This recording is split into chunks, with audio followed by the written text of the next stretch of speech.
to see who would come back on because the other devices like froze. So I have two devices here. The other one is like froze, and I don't know if I can like text anybody, share it to anybody. It's just I can share. Okay, whoops. Oh.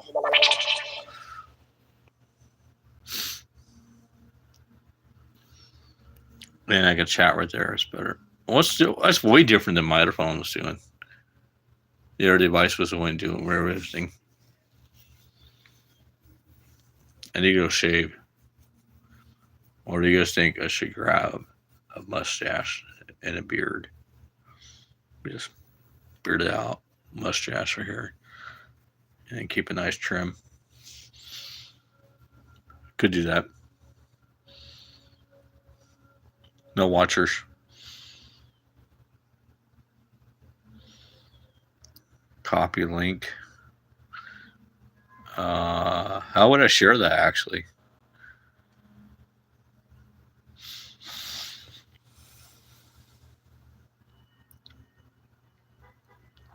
A quick share.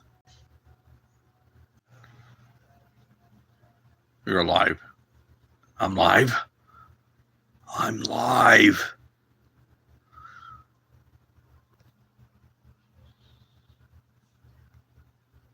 What's the plus sign do? Start poll. Poll. What's that?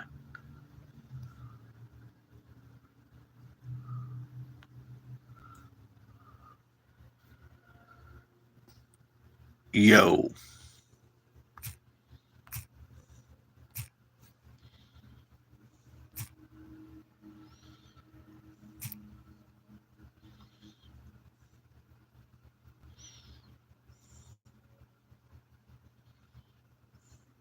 Happening now.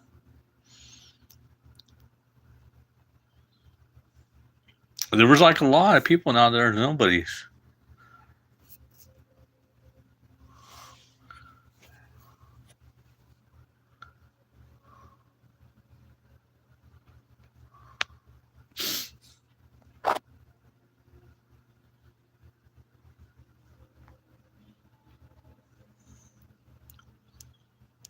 Can I get a shout out for my best friend?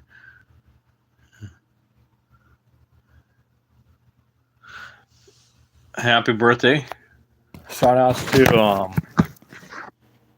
what was the name?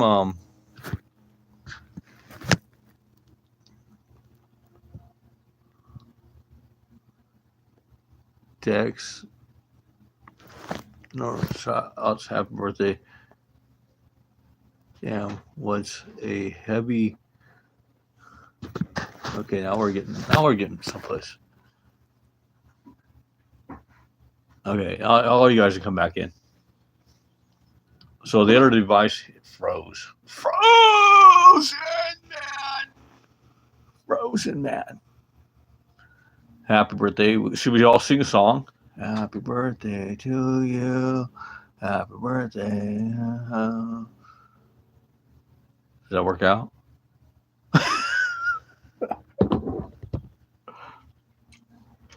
You know it.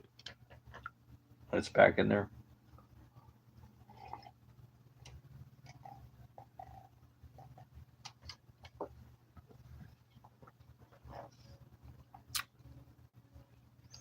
What's the topic? I try to put the topic and it just cut me out. So the topic is King kobra35 with a glass of whiskey. What are we doing? I don't know, just chilling.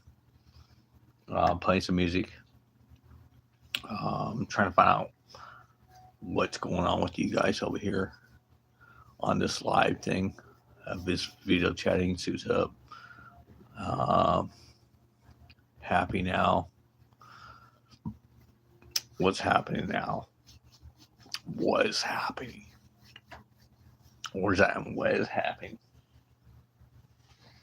You guys ever like watch movies at the same time as you're doing this? Right? like get like a copyright, we could turn on a movie or some videos or something like that.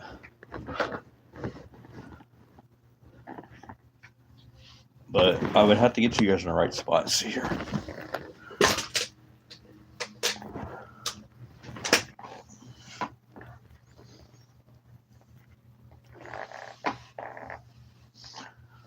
Did you guys ever watch like the YouTube videos of Zombie Town? If you guys did not watch that, check this out. Seriously, scary stuff. Get Max out of here. Hold on.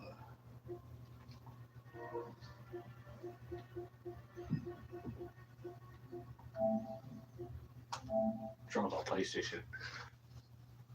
It's some trippy stuff. Seriously, just look up Zombie Town. If you guys just look up Zombie Town, this is like the scariest stuff I have ever seen for like LA and so on. Seriously, if you have not watched this thing, this is crazy. Let's see here. Texas Seasonal Massacre. I was saying dog man. Okay. It's Shaggy. Oh, it's Shaggy. I cannot be Shaggy. I don't know how I can be Shaggy. That's just like weird. But here, let's check this out. It was scary. When I watched this the first time, I got like really scared of this. Let's see. I have to go back into my live right here. The M1 right there, HDM1. Okay, so this is like the scariest thing I ever seen on YouTube. On Netflix. What am I doing?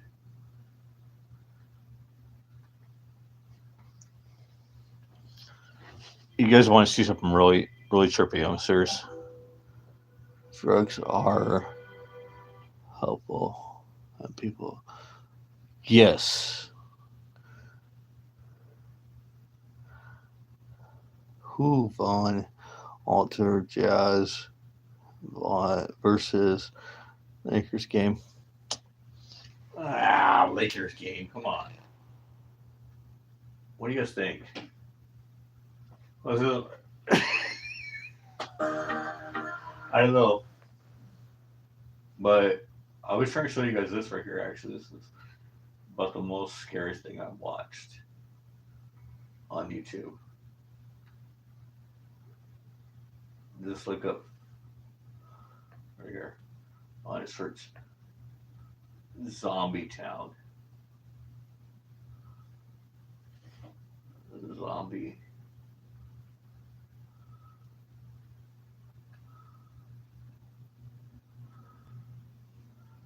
Zombie Town. Why does this pop up that way? Let's see here.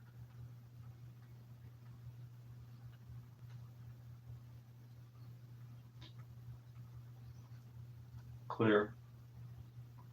And then let's type in up here. Zombie Town. It just got the first word again. That's something. I'm scared, man. I'm scared too. Okay, let's see here. What is that? Anyways.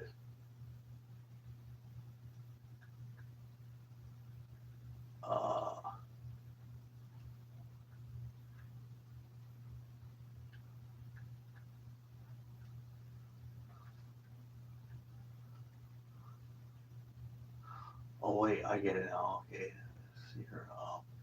I have to go back and then put the space. Zombie, and then space.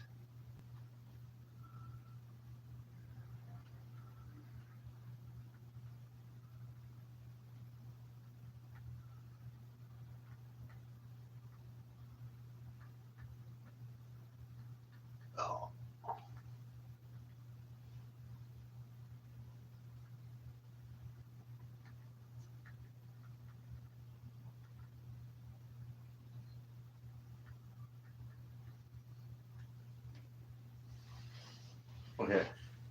So let's see if I can find it. Right here. Check this out. Seriously. This is really happening in life, dude.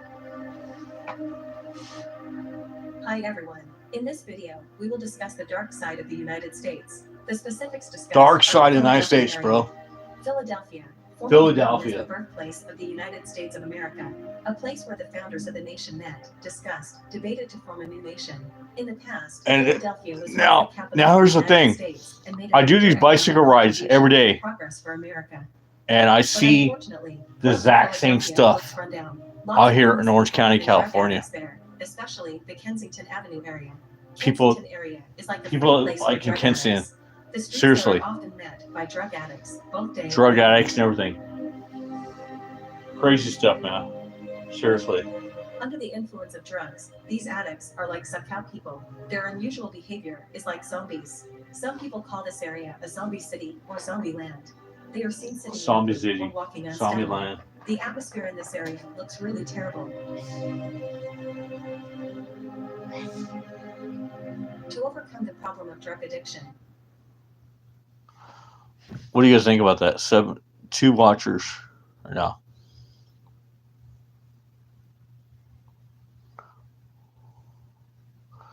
I am from Orange County, California. I ask how West Coast. Okay, Michael. I'm scared, man. the local government has provided shelters for rehabilitation. Unfortunately, many drug addicts refuse to live in shelters. They prefer to make tents on the side of the road because they feel freer to do what they want. This same stuff is happening right here in this video. The death rate Is also happening out in Orange County, California. In 2019, the city reported around 1,150 people died due to overdose. That number rose to 1,214 in 2020 and is predicted to rise to 1,250 in 2021. Ironically, the problem in Philadelphia is that not only is this area not only a drug problem, but the problem of homelessness is also rampant. On the check side this of out. the road, many people set up tents as their home. All right, so check this out. I'm gonna exit out of this video. I'm just gonna go back, and I want to show you guys something here. So on my video for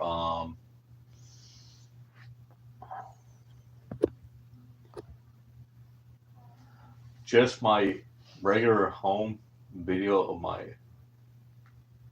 YouTube right here,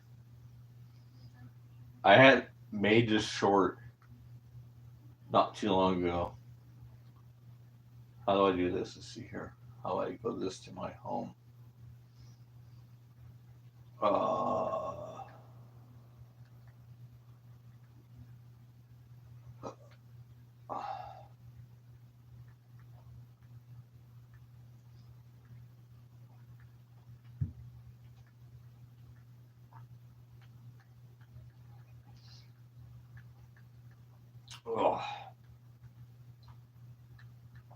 The glass of whiskey is kicking in right now big time. Alright, I'm gonna go down here through my shirts and just type in my page because I can't find my short here.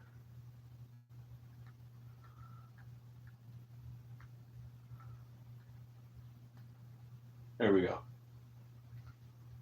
So you guys know about my music and all that. But let's see here.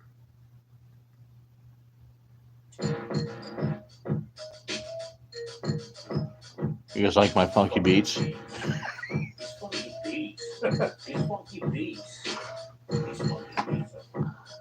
It's a sad thing, bro. They took down my music, bro. My distribution company that I was with for the longest time ever took down my music because they're closing up. And this is the most popular song ever that you all like.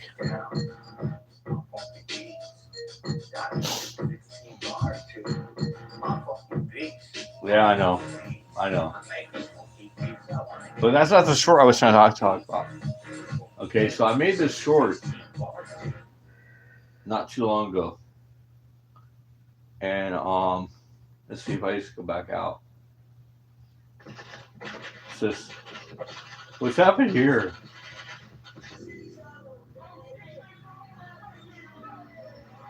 Makes some noise, whatever it is. Let's see here. How do I get to my shorts on here?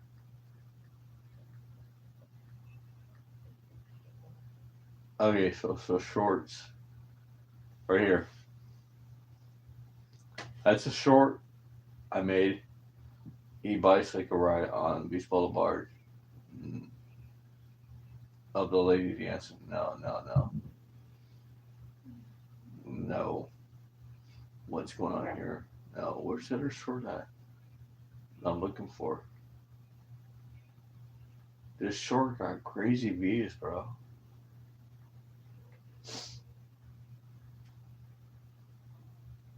There's a few of them here. Oh, no. See, the short got crazy views.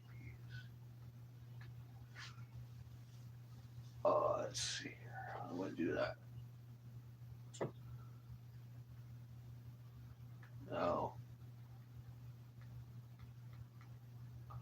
Library. Okay, if I went to my library and just like come back from here to there. Okay. This is basically what I watch right here. I've watched my own short a couple times. Alright, so here it is right here.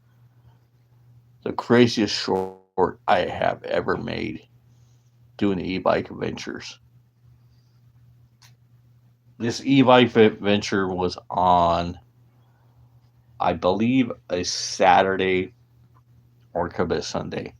Not too long ago. I'm serious, not too long ago at all. Like 2 or 3 days ago. After I made this short, it just went to 1,000 views. And like overnight. Check this out.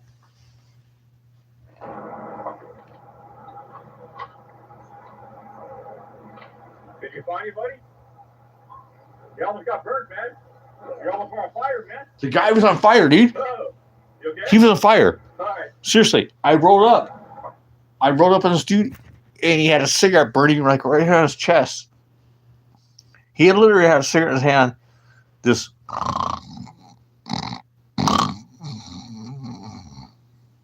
dozed off, dude. And he had a cigarette right there, burning. His clothes were on fire. Smoke. Just straight coming out, dude. That's what I seen. I was like, wow. This is definitely going to make a short, you know? And when I talked to my friend, he's like, at work, he's like, yeah, just do the short, dude. See what's up. And I was like, what if it gets no views at all? It's like, whatever, dude. You know, that's what it is. Overnight, this short right here that I just showed made 1,399 views with just in a few days. Just that short. That's crazy.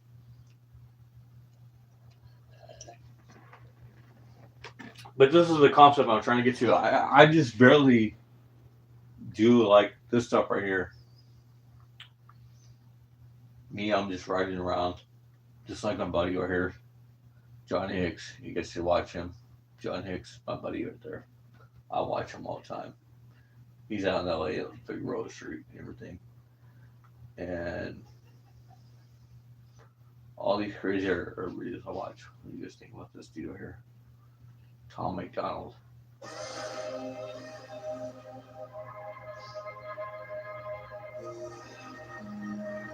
See, I'm some music of him, Tom McDonald. What do you think? I don't know what to think about this virus. Started in China, now everybody. Nah. He don't know what he thinks about fire. So Oh, I can't put their file on me. Let me do my this here. Home video. Home. And bam.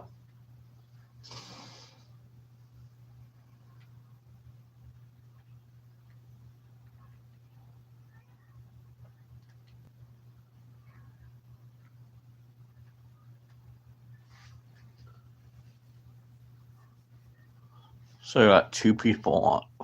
4 people on. Okay, what's up, guys? We just chilling. Glass of whiskey. I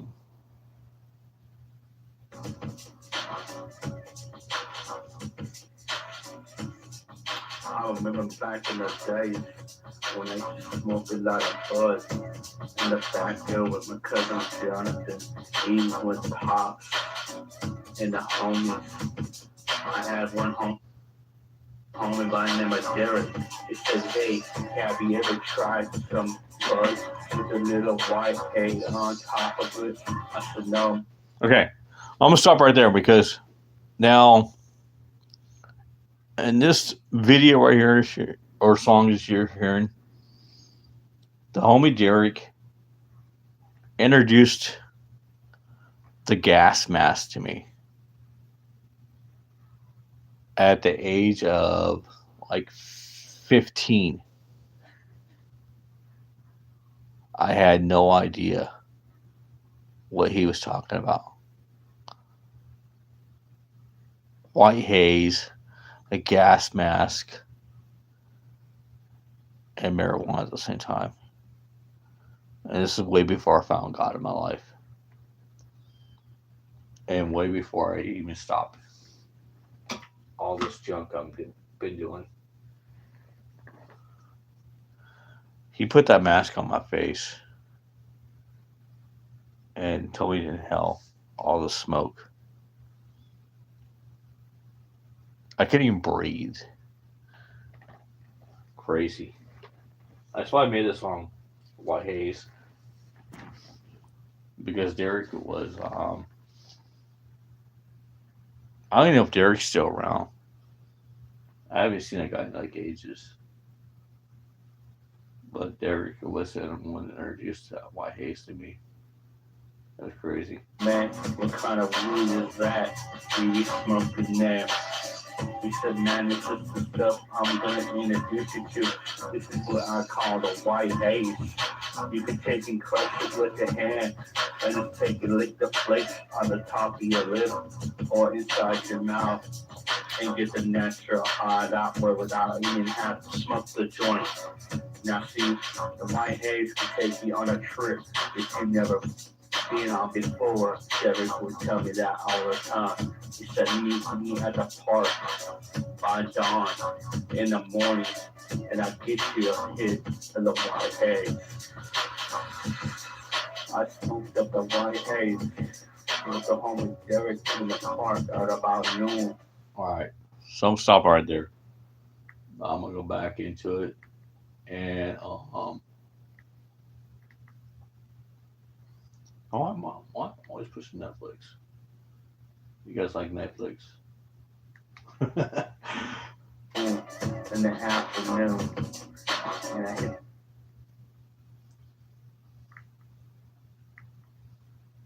I'm still new to this kind of stuff, so let's see here.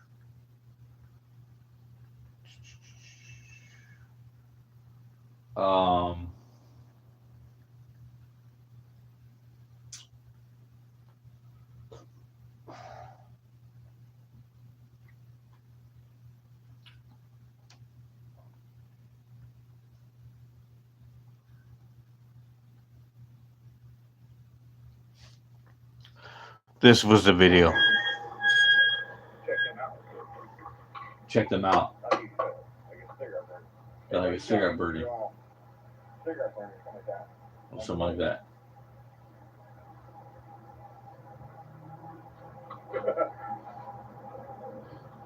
He's pretty like I checked up.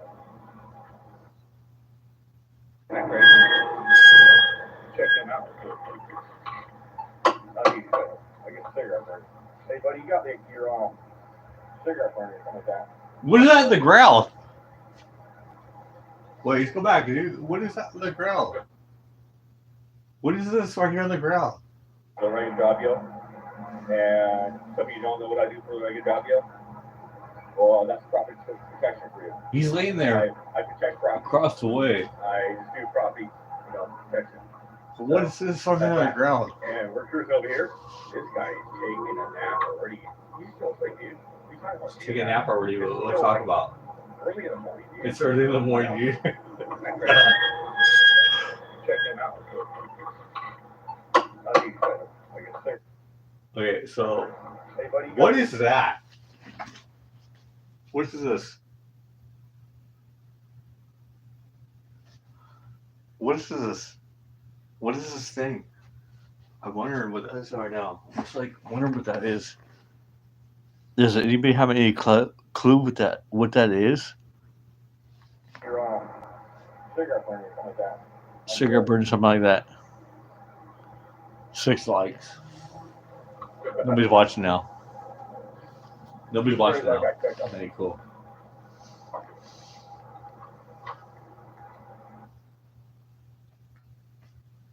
All right, we'll go back to something interesting here. When I was playing live video games, you guys were talking about this song. So I was playing live video games. You guys were talking about the song right here. Psychic powers. When I was playing live video game, you guys were saying psychic powers was the song that should have made me instead of my funky beats. Really, because my funky beats got thousands of views, and my psychic powers only got like half of that views. My psychic powers only got half of that views, and that music company that I was distributing to just took my music down because, oh, we can't pay nobody, we can't do nothing. Now I had to repost everything on my music channel. I had to put money out and everything, bro. Make a comment about it. What do you think about that shit? Stupid, man. Let's see here.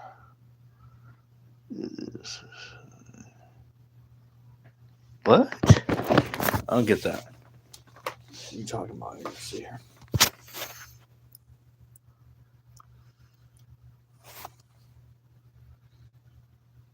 I'm scared, man. Buddy.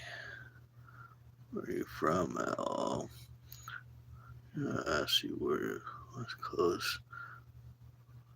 I see you.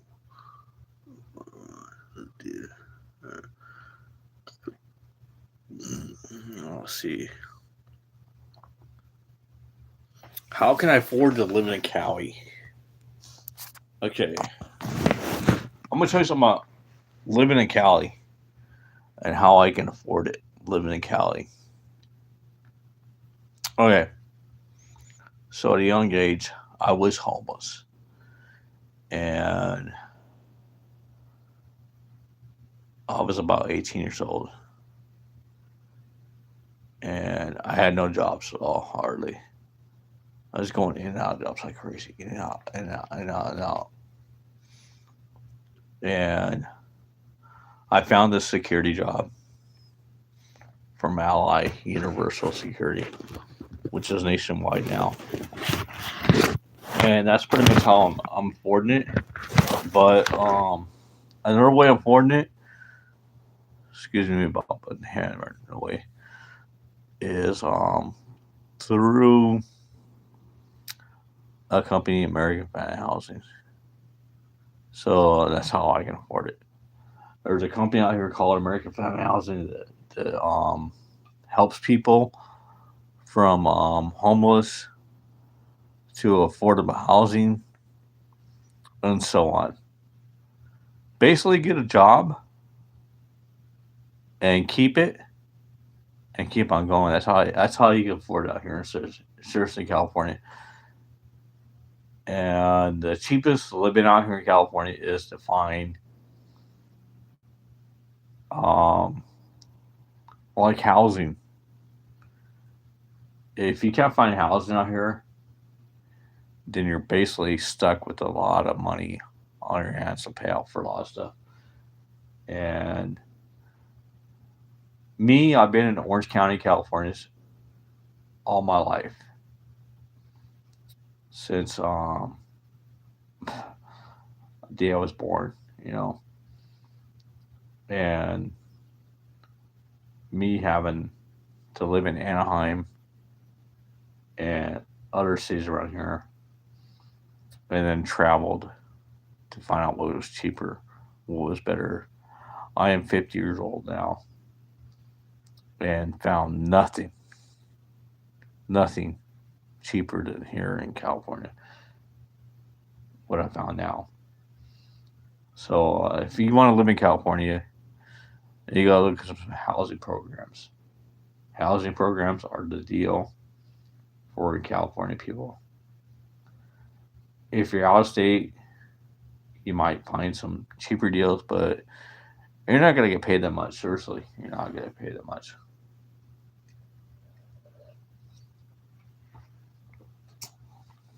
At all.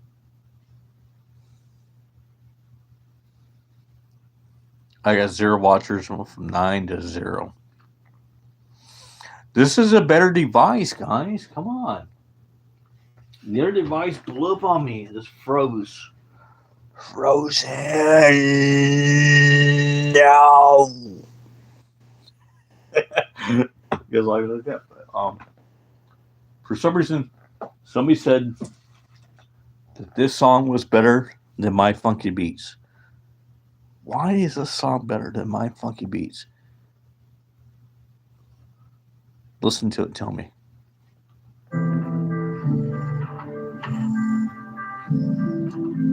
It was like I had these psychic powers. I was like born with these psychic powers in my brain inside. I was like born with these psychic powers. I can remember back in the days when I was a young age. I can't remember the age, but I was always right there by your side, grandma. I even did school quite a few times, just pretend I was sick, so I could be right there by your side, grandma, all the time. I remember that day when you would look like you're hydrated, and you fall on the ground. I had to make you force to drink a cup. Hold up. No, this is a true story.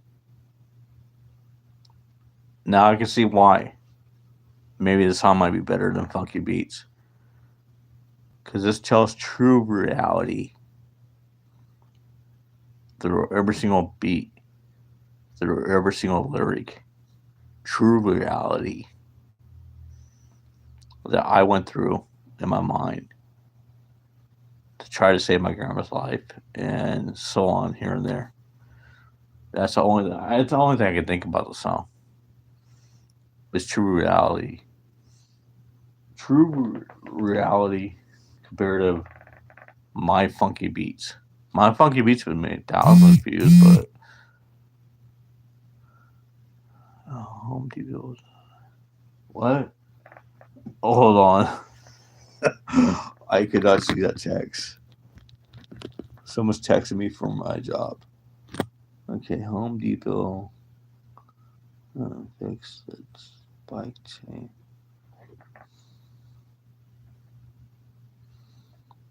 Well, basically, I told you.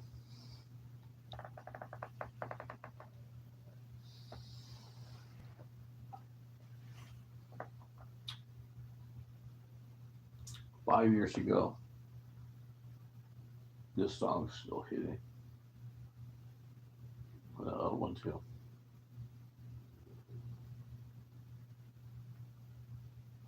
I managed for this guy right here for a while. And then he told me I'm fired. He didn't want to really deal with me, but he still talks to me.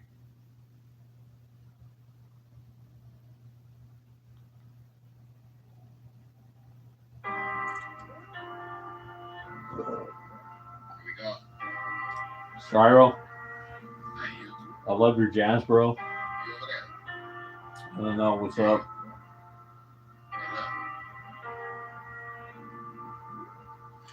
Hey, look. You know what's up. Seriously, because like Never knock, huh? we had a good thing going on, bro. Hey. We had a really good thing going on, bro. When Ty introduced me to you, and I took you guys down to the 9 area, which is all you guys really don't understand in hip hop. Orange County, California, 9 area is basically 900 block. That is why the bar of that used to be known as Loose Goose, Fuzzy,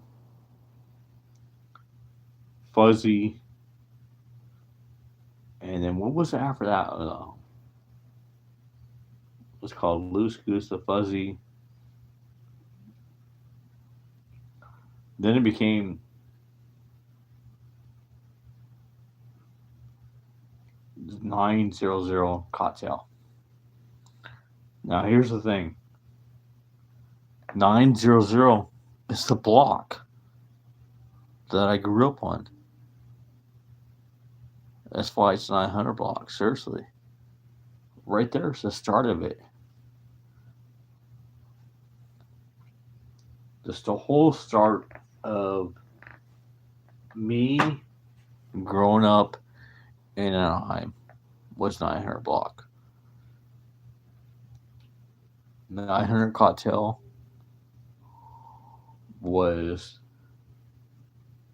used to be known as Loose Moose, Fuzzy, and now it's Bottoms Up and 900 Cocktail. The reason why it's called 900 Cocktail is because it's on the 900th block of Anaheim, Orange, California. That brings me to another thing right here that you guys should know of.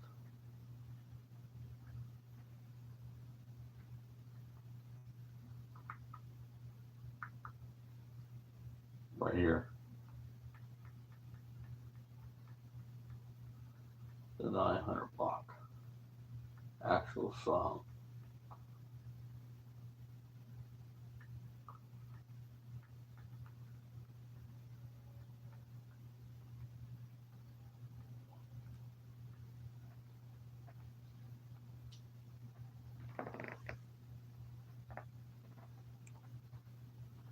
Is there any trolls out there?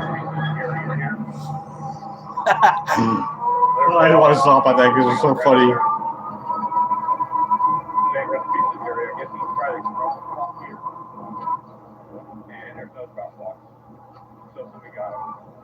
I cruise up on these people, man. Or maybe he's riding his bike line. Well, they didn't have to go bike out there because I don't think he was riding his bike line. He didn't have to go bike out there. Anybody knows what that is? Then probably not that road go bike. Right, I got the little bike.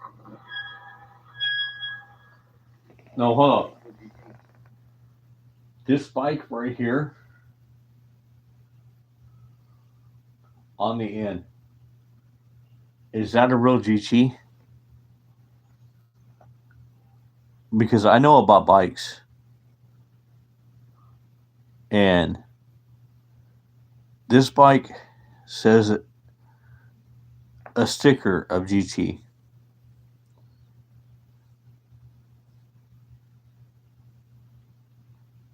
What's up, Poogle? Anyways, what I'm saying here is this concept right here, this video that I'm showing is me cruising by this pawn shop, and this bike on the end, on the very end right here, this right here, It says it's a GT Performer. But is that really his bike? Because the thing is here about GTs, this guy had made a mark GT on every single bike he ever made. This one does not have that marking on there. Back in the first days when he first made GTs, he didn't really have a marking, but he had some kind of logo that would say GT someplace. And I'm still wondering from this day on if that's a real GT. Look at it real quick.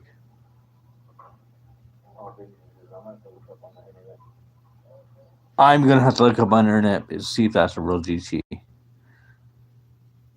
Because I was not able to find out if this bike is a real GT or not. If it was a real GT, I would definitely tell the guy what's up.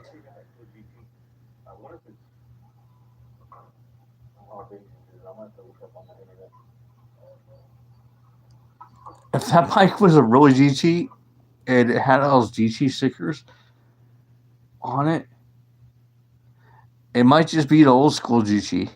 I mean, super old school. I don't know, like 60s area or something like that. But the whole thing is with the guy that made GT is he had this concept where he would just make the GT logo someplace on the bike, and he would never know where it's at until like the late 1000 areas.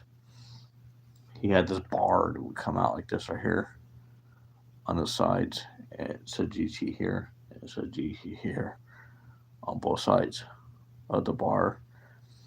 And then he had one in the back before that. It said GT right here in the back.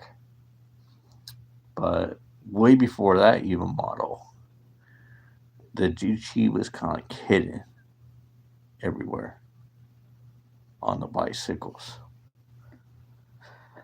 Now, if that's a real GT from like back in the 50s and so on, or when he started making GTs, which is I really don't know. Let's see here. Because if I find out that's a real GT, I might just have to pick that thing up somehow.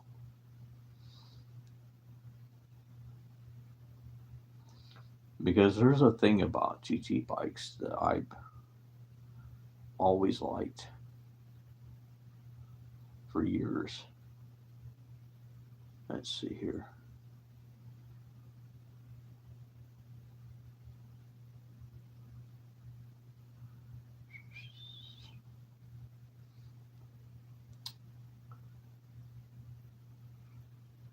When was the first year GT bikes were made?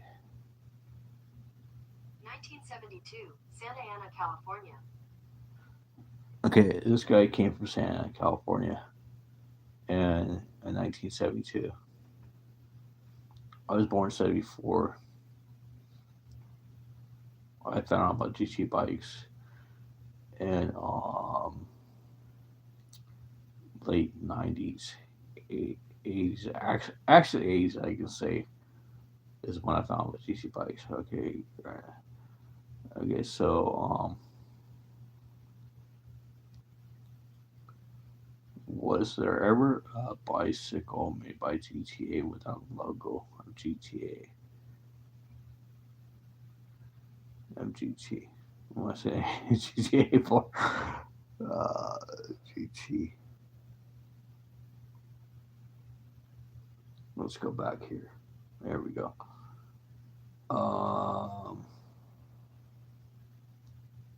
No. That's it right there. No. GT was always marked on the bike. They're saying right here that the logo has to be marked on the bike. So that is not a real GT. unless I find out someplace that it's marked on the bike, because like I've gone by that pawn shop so many times. It looks like a cool bike, but I was always wondering if that was a real GT bike. It is not a real GT bike, like I figured, because it is not marked anywhere that says GT. It just have GT stickers. Now it could possibly be an old school BMX. Okay, it's not. What? Hold on a second here. Where is? What?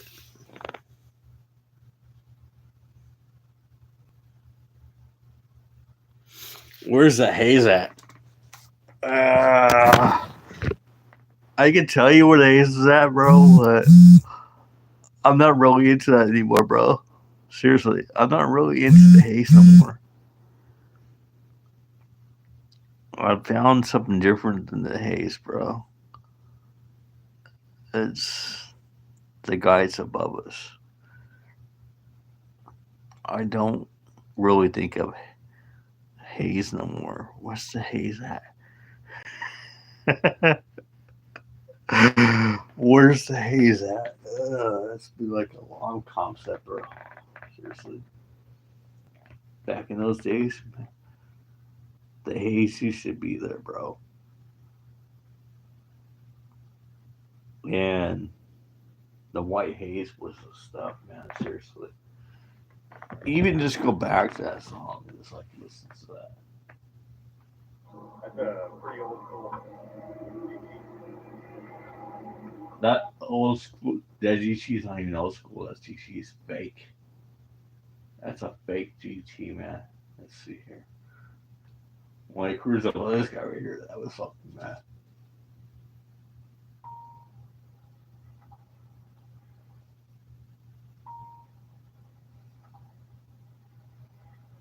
What you guys all think about this video right here?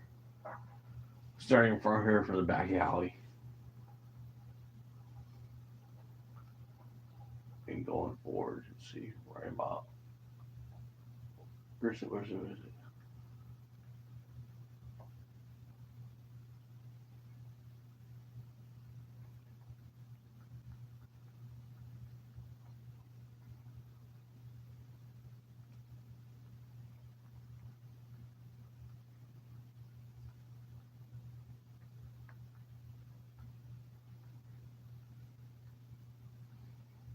There was nothing exciting. I don't think there was nothing exciting. This whole video right here. Why did it even hashtag this guy right here?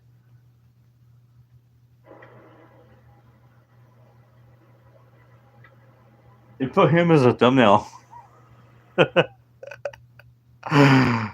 That's so funny, dude. Right over there by the tortillas and all that. Tortilla shop. Beach Boulevard.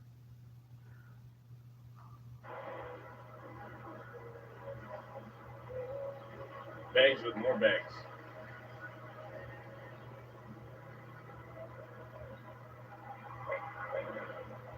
Wait. He's probably got his clothes in there, sleeping bag, pillows, everything. That's probably what he has. Seriously.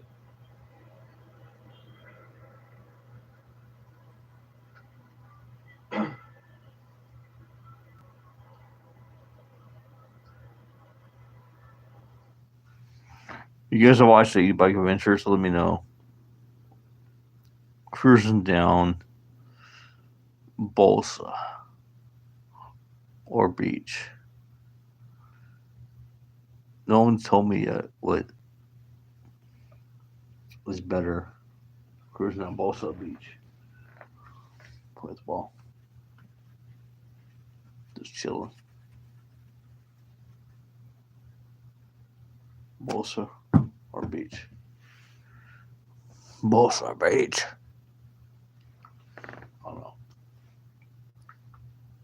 go back out.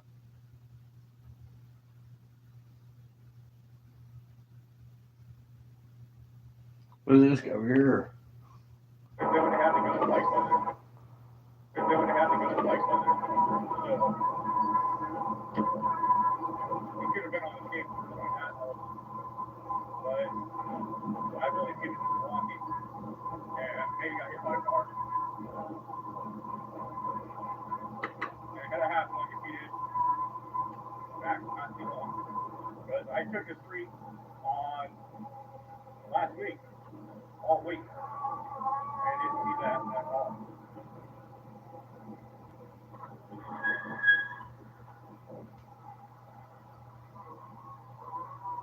So for you that live in Huntington, Brad, recipe to him. Okay, here we go.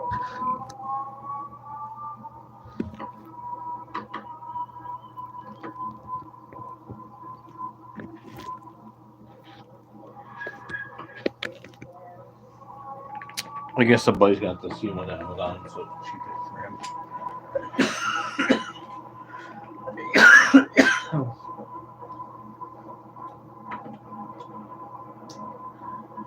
You guys all think about the cruise on Beach Boulevard. I've been doing that for a while right now. Just cruising down Beach Boulevard.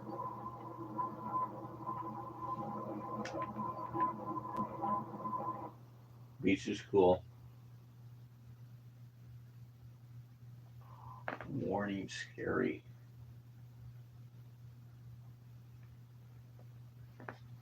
You guys already be scared because it says warning, scary. Why does videos pop up on that thing, dude? 688K views. Let's see what's so scary. You're not a child, you're a man. So stop wearing so many layers to go outside. And get the Bearskin Tactical Hoodie 4.0. The 10 pocket Bearskin Tactical Hoodie 4.0, man. Regulates heat for incredible comfort. It regulates heat for comfort, man. Average hoodie made these days is weak. It has been named the creepiest place in all of New England. We're talking about the New England. Borden house. The scene We're in Orange County, man. On August 12th, How could this be 1892, scary Andrew to us? Borden and his wife Abby were brutally murdered by hatchet in the house. But was it actually Lizzie Borden, and was an axe actually used to kill her stepmother and father? The murder mystery haunts the city of Fall River. Nah. Come on, dude. That was totally boring. You see me like heard the bass out. Come on.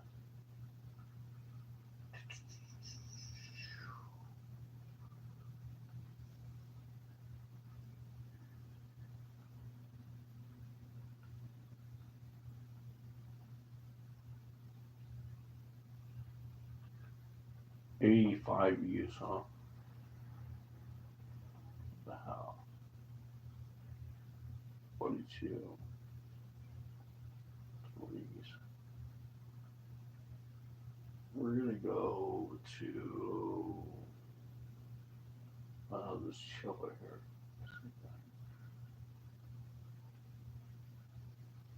We're gonna go back millions of views, man.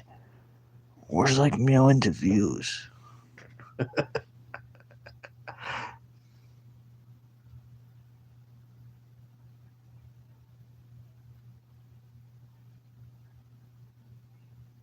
Was this guy just like standing there for, dude?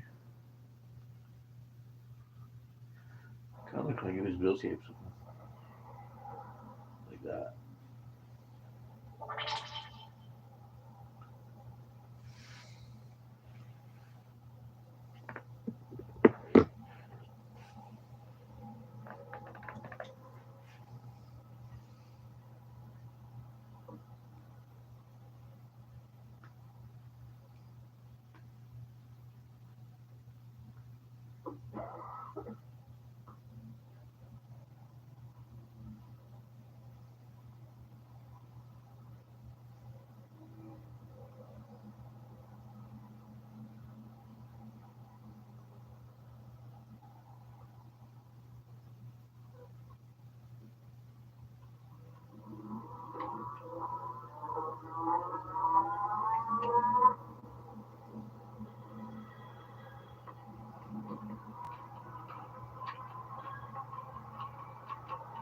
You going, man?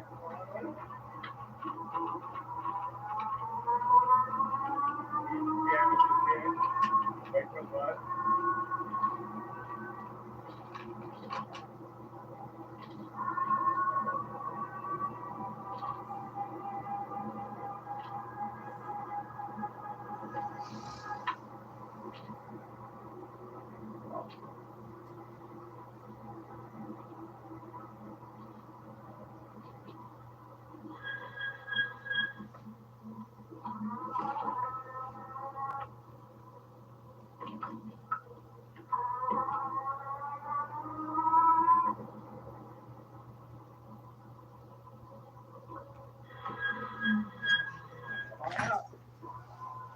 Come on out.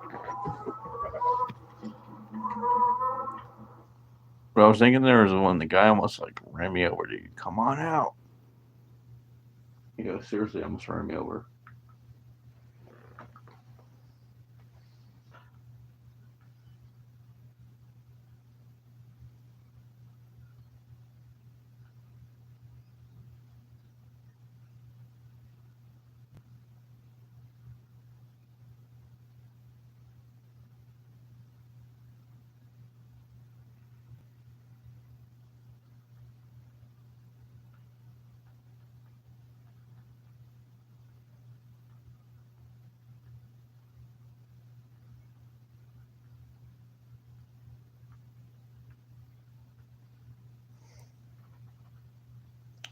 One viewer. What's happening, man?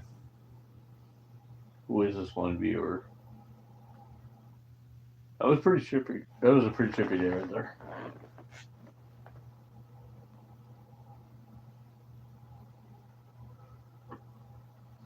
He knew that he was looking into the camera because he's like stirred like a good split couple of seconds, but he's like steered it.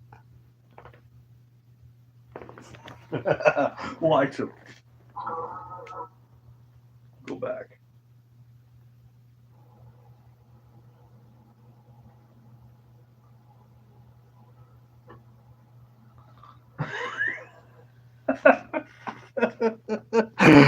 You see how he's soft as like looks at the camera.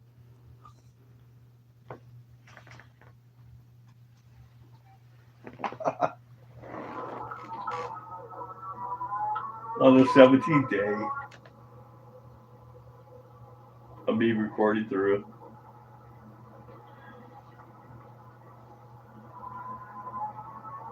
If I take this way tomorrow to work, what do you guys think?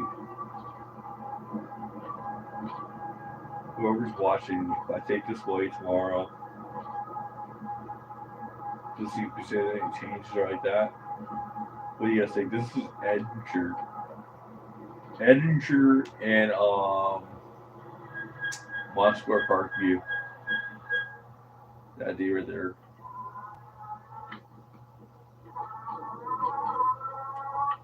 Me just cruising through there.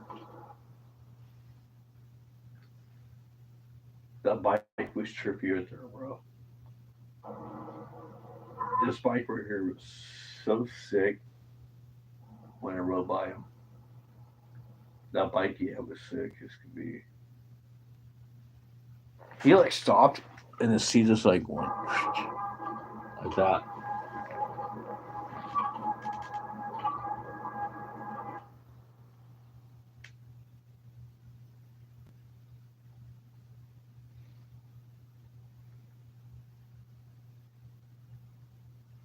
This was a funny one. Cruising down from my house, and this guy's on a little mini bike. And doing that for a second there.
they're looking at some things, I guess. Maybe not. I don't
We are in Westminster, California, and part of Westminster, California, man. we've seen some pretty crazy stuff out here sometimes. Just a common ride next door at a hill. Got a guy over there shoveling those pins. What was he doing over there? All the way around. Hey, so what was he doing over there? Seriously, I rolled up on this dude, and he like jumped over the fence into the riverbed over there. It's not even actually a riverbed; it's like a sewer area with the water tank company there. Check this out.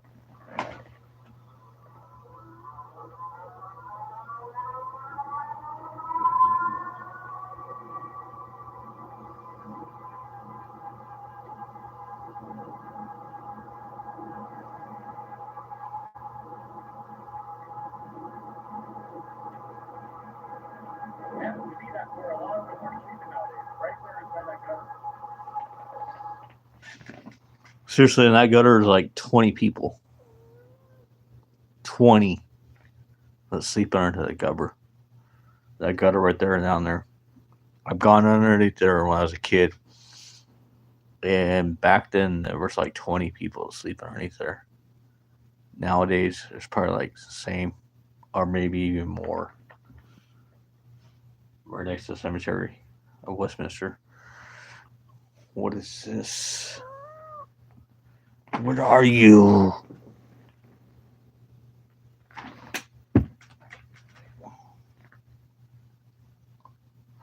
Newest member of the family. A cream puff.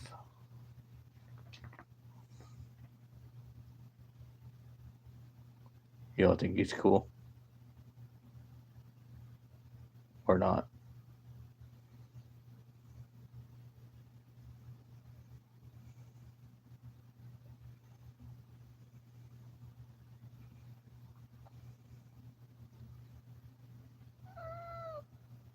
What? We'll let him go.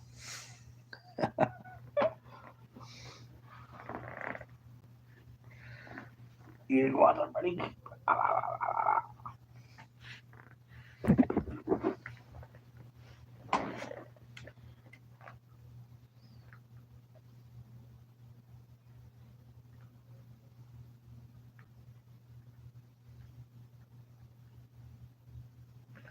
What you guys want to think about today? I found the boom box right there.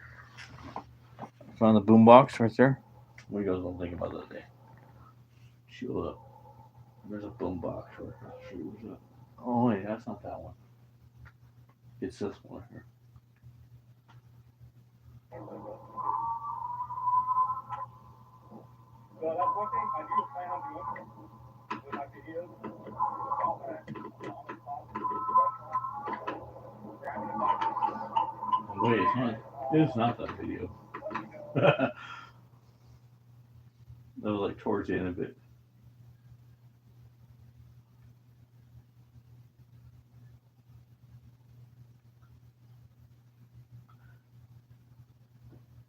Why is Midway City like this?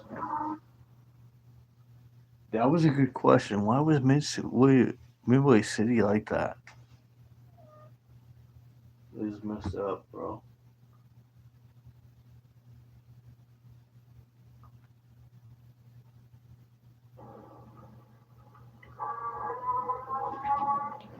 Oh, that's way after Midway City.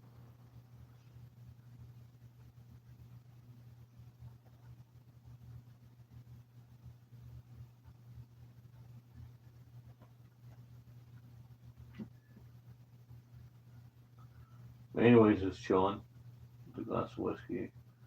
Seeing myself with the videos of me doing the e-bike ventures and music and wise here and there. Why did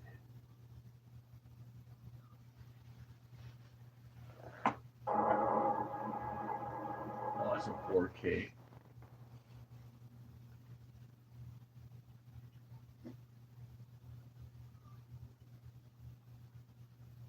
Why did this right here? This give me like a whole bunch of views. That's a good question.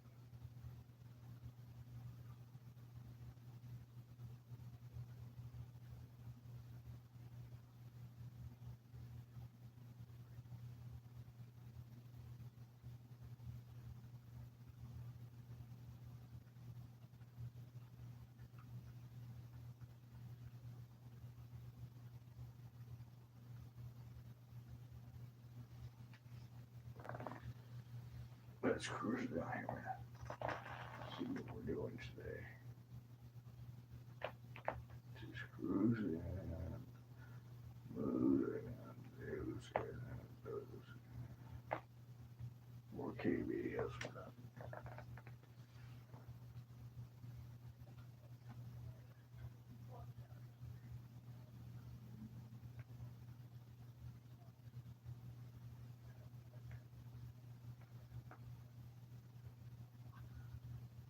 Psychic powers only got 295.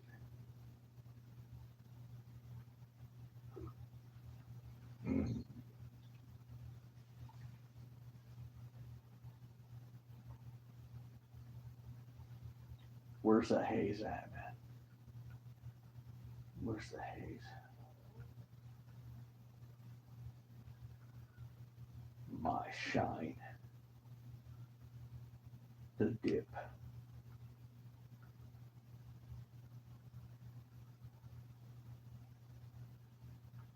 Where's this sort of all? Oh, here and there. These must have been like shorts I watched.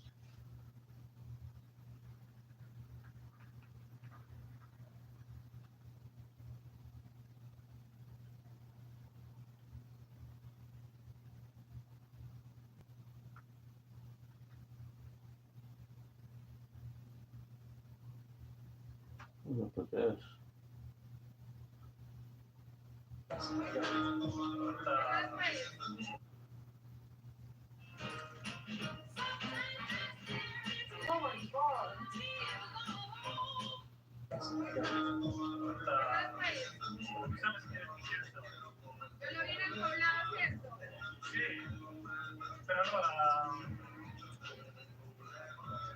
También te pregunté si vamos a comprar las puertas como media años antes. No sé, yo olvides también tú y te preguntas, vamos, cuando llegue a Medellín, vamos a bajar, vamos, estamos viajando.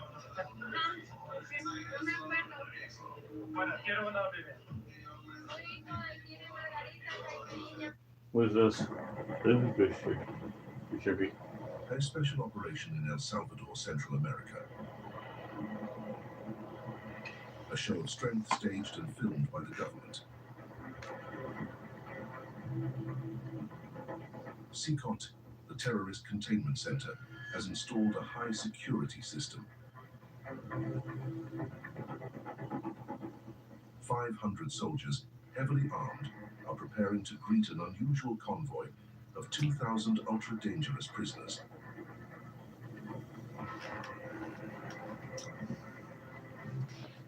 These men are gang members known as Mara. 2,000 ultimate game prisoners. As in El Salvador. El Salvador.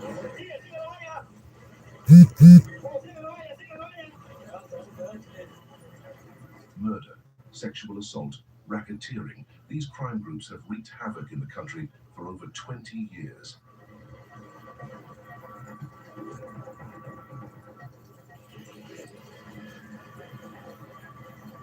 Stripped to the waist in their boxer shorts with their hands tied, the whole show is designed to humiliate them. Humiliate them? The brand new prison they are arriving at was designed especially for them. Really? Wait, 18th Street. Now, that's a concept right there. I can tell you. 18th Street on his back right there. I was actually offered at the age of 17 to be jumped into a gang that was called 18th Street. 17 years old, I was actually offered to be jumped into that gang of 17th Street. And so on to 18th Street and so on. Crazy. Sea Court is the largest prison in America.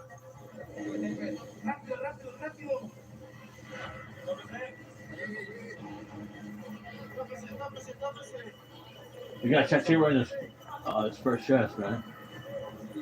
And so on. There. 13, Sereno, 18th Street, With this right footage, there. the authorities in El Salvador are showing the country and the whole world that they are waging a full-scale war against these gangs.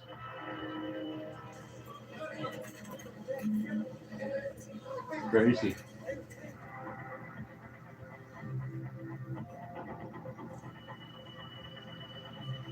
And that they intend to lock them up in these communal cells, holding up to 80 people.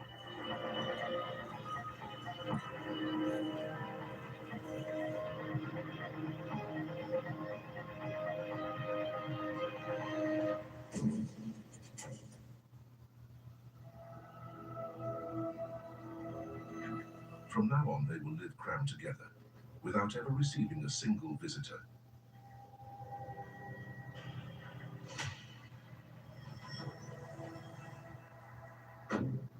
El Salvador, in Central America, is a small country of 6 million people, about the size of Brittany. 6 million people, man. That's crazy. Yeah. You guys will see me first. 1 hour of darkness, terror. Figueroa Street. Last out of those hoods.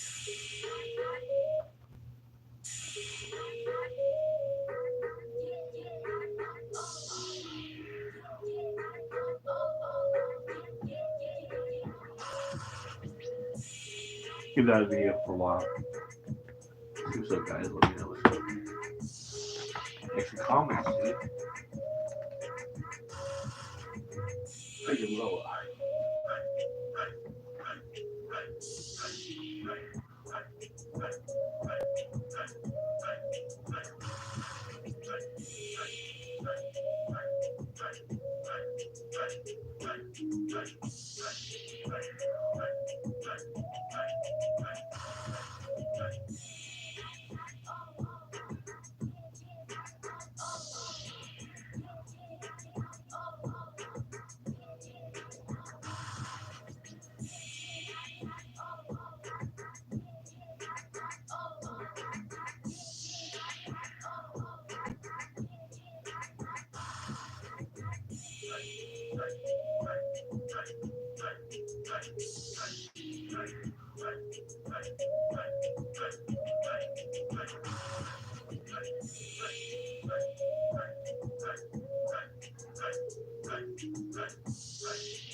Think he ever really knew me. I have run quite a distance. So, in some ways I'm truly different. In some way I can't resolve. Got time if you want me to freeze up. No, I found the flow. I don't need you to keep up. I'm slowing down anymore. Don't you walk, don't ever call me a side. You know what I want, girl. I'm trying to make you watch. Say it was me, please don't confuse me. Within my cup, I keep it juicy. I used to be like that.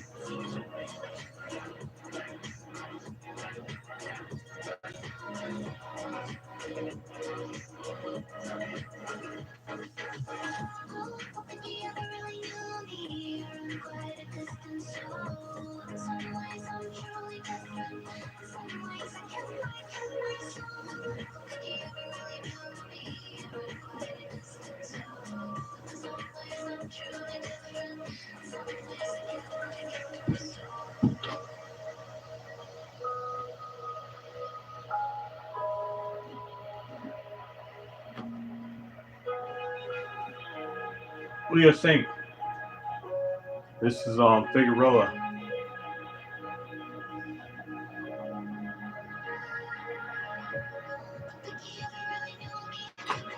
Chicken right here, buddy.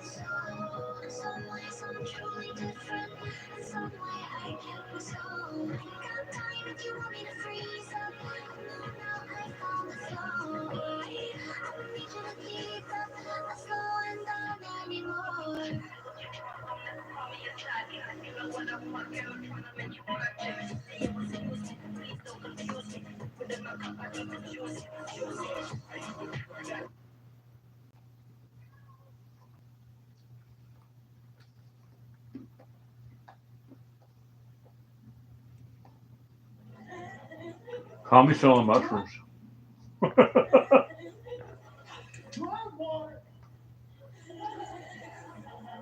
Oh, this right here. Okay.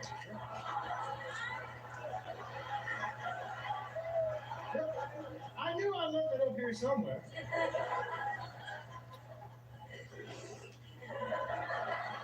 Yeah, forgot how to do that for a second. I'm gonna take a break.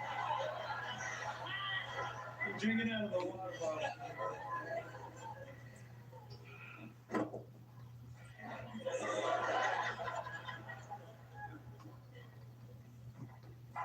Yeah, water. What? I'm like, what are we whispering about? Does anybody have any questions?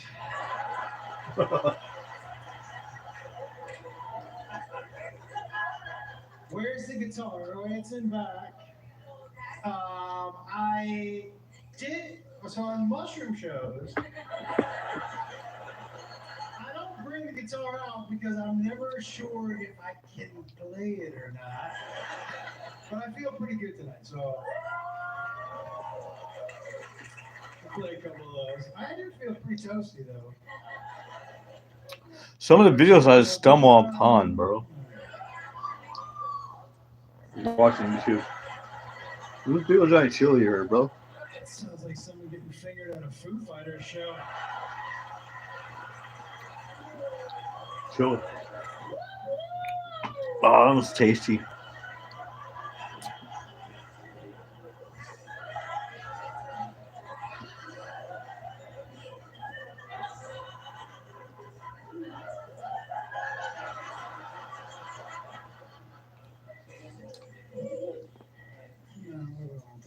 I love chilies that are tasty.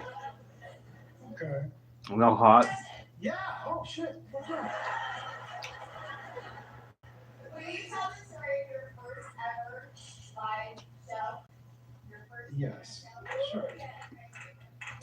So the first time I went on stage, I was 15 years old, and I needed somebody to drive me to the show.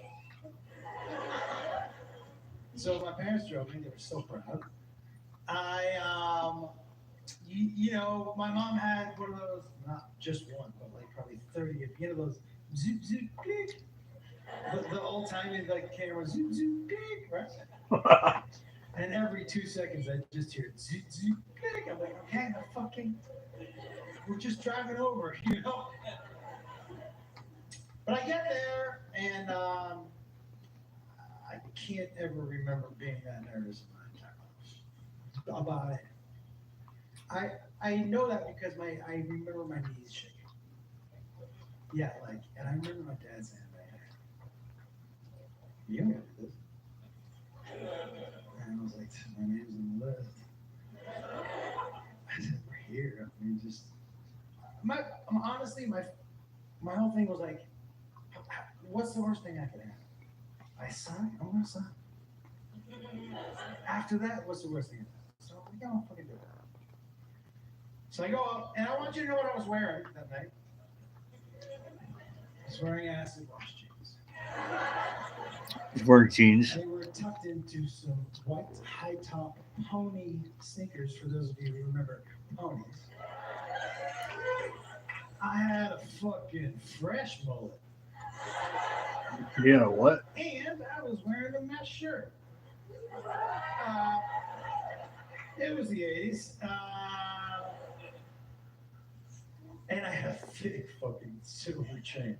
I walk on stage. My mom got around. My mom's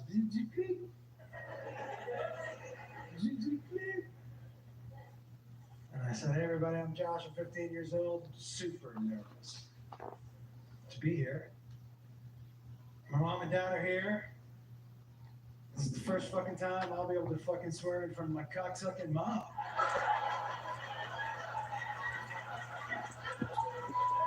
Not one more zoot zoot click the whole fucking show.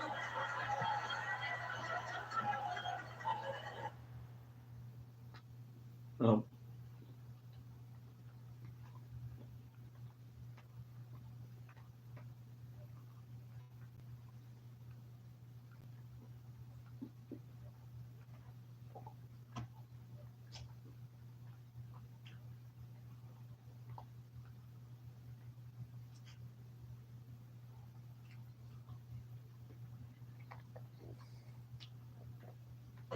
Two Twigger hunters.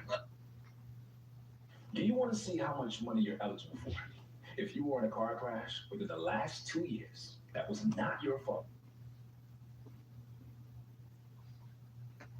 Let's see what this is about. Two Twigger hunters, buddy. Ow, man. Hey! Crack or tweet? What the fuck is this?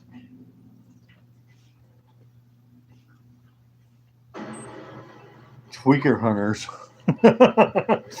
Who is this?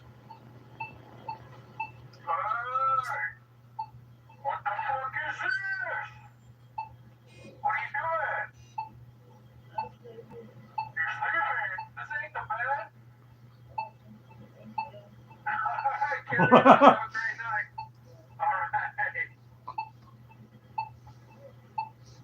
All right. Looks like some of them might roll up onto one of these days. You never know. Orange County. No tweaking you? What up, bro? What are you doing this late at 2 in the morning on the side of the road? No way. You're out there. Can I see you? Down there on the stringer. No fucking way. So we're keeping it clean. Keeping it clean. Oh, yeah. And just fishing over here. No way. So we're midnight catfishing. No tweaking needed. No tweaking. Well, no tweaking, that ain't fun. I heard you're not a tweaker, but you're rap. It's that crack. Let's hear your shit. Let's get it. How you living? Huh? How you living? Shit, I'm living dirty, man. You know what I'm saying? I'm done out. You already know. I didn't know y'all from here, though. Yeah, we coming to Phoenix, bro. Yeah, I'm from here, man. Like, this is crazy. This is crazy. Y'all gotta upload, bro. We're I'm gonna. telling you, bro. My name is Dirty Mouth. I'm out here from. You got the slot 19X. His name is Dirty Mouth. Dirty Mouth. Okay. Yes, sir. What's the neighborhood? That's the 19th Avenue Dunlap you just threw up? Yes, sir. Right here. 1900 block is where I grew up. Morgan Park Apartments, man. No way. Yeah. I'm out here right now. Shit, gonna go hang out with some homies, but I gotta go all the way down there. But I'm saying, like, out here, like, I remember back when I was like in 5th, 6th, 7th grade. Yeah. Like, it's a true story. I'm not even capping, bro. I believe Out here, I was out here in 7th grade when I used to go to Royal Palm, selling blues and shit. No way. Yeah, with fentanyl, like 15 a pop, bro.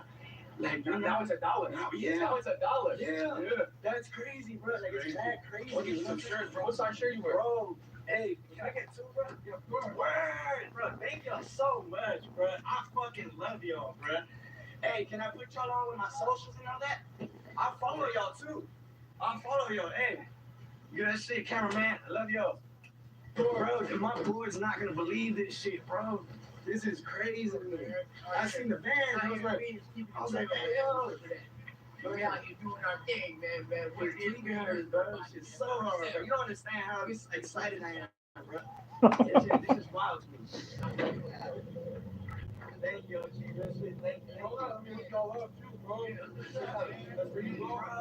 you. Thank you. You got that red like crack or treat. Crack or treat. What you smoking on? What you smoking on? Crack or treat. Hey, tell the fans what's on it. I think that good stuff, man. It's ever clear, baby. Ever clear. Crystal Man. Baby. Yes, sir. Hey, you got the good shit in the bag shit. The good shit will make your ass be the horniest mother hubba on earth. The bad shit is when it make you go to sleep with fentanyl like shit. Don't fuck with that. That bullshit we want that mess, so we all fucking. Yeah, so we all fucking That's good. I have no idea what I stumbled on. I have no idea what video I stumbled on with there. Get What is more this? bang for your bucket with the KFC Festive Feast. Enjoy 6 tenders and 6 pieces of classic fried chicken, hand breaded in our original recipe of 11 herbs and spices. It's a holiday miracle. You'll even get 2 large sides. Enjoy it all for just $25.99 at KFC.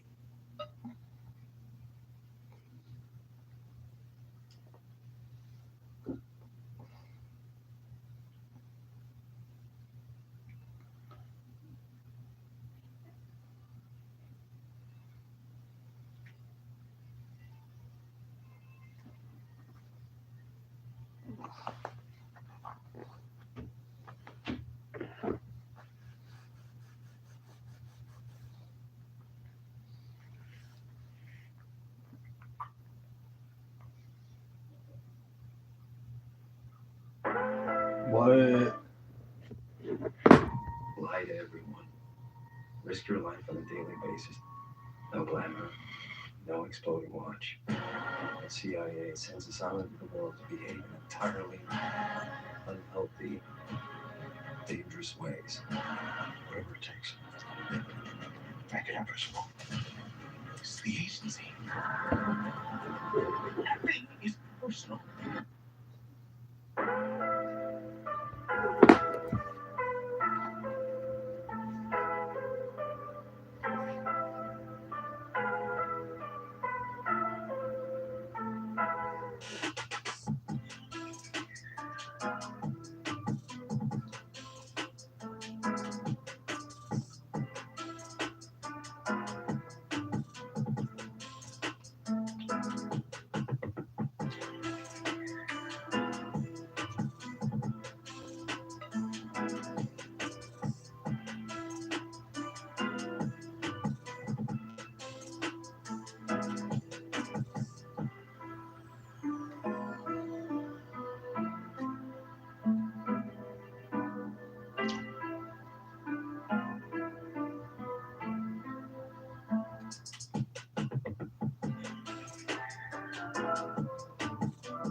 She's asking a street public worker.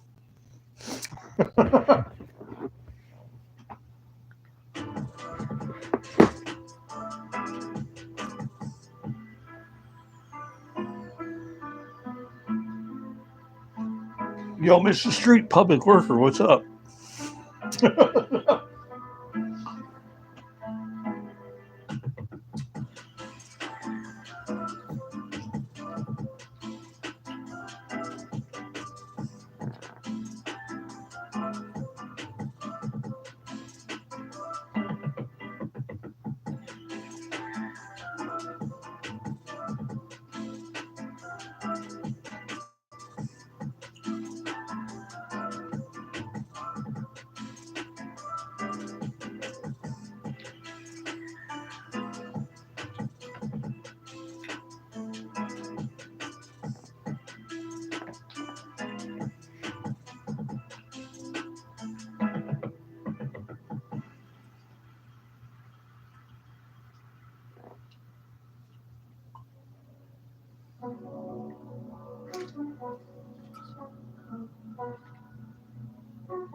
Who's it? It's a strange man. I'm gonna have to fight somebody. Oh my god. Hold on, y'all. I gotta make sure she's safe.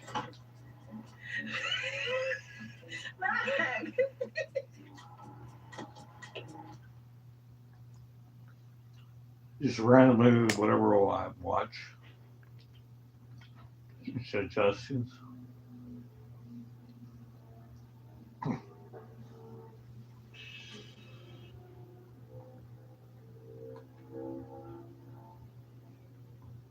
This looks pretty stupid. Skid Row, a hellscape in Wait. Yeah, one sec. No, I kind of was stuck in this position for a while. Right now, I'm stuck here.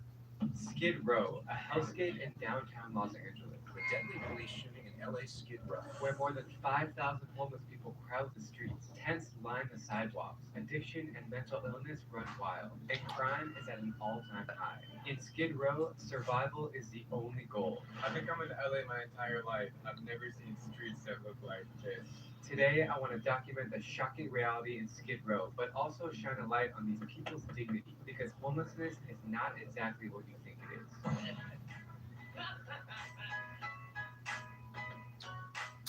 Skid Row is a 50-block area in downtown Los Angeles, holding one of the largest populations of homeless people in the United States. With over 5,000 residents living in encampments, many of them are addicted to drugs, but the lack of mental health services leaves many without the support they need, putting them in a cycle of adversity that is hard to break. I heard about one organization that provides food, medical care, and shelter to vulnerable people in Skid Row. It's called Midnight Mission, and I'm about to meet up with Dante and Heidi, two volunteers who were drawn to work here because they both know firsthand what it is like to be without a home. Really, what our goal is to go out of business, right? If we can just get everybody housed and where they need to be, if we can shut the doors, that would be the best thing. Together, Dante and Heidi are going to show me around the most dangerous streets in America. So most people, when they hear the word Skid Row, they immediately think like danger. Yes. What's your response to that? Well, everywhere's dangerous. Sure, I agree with that. So, of course it's dangerous. Yeah. But not as dangerous as it's put out to be. Right. The violence is rising because we're getting so many other people from different places and are bringing different energy attacks. You know, like people get hit with poles or stabbings and things like this. It's just starting to rise. But in the summertime, so usually around the summer, you know, people get hotter, frustrated, and things happen. Hey, you all right, bro? How you breathing? We'll do wellness checks and everything like that, dying. You've seen just dead people Of course, often? often.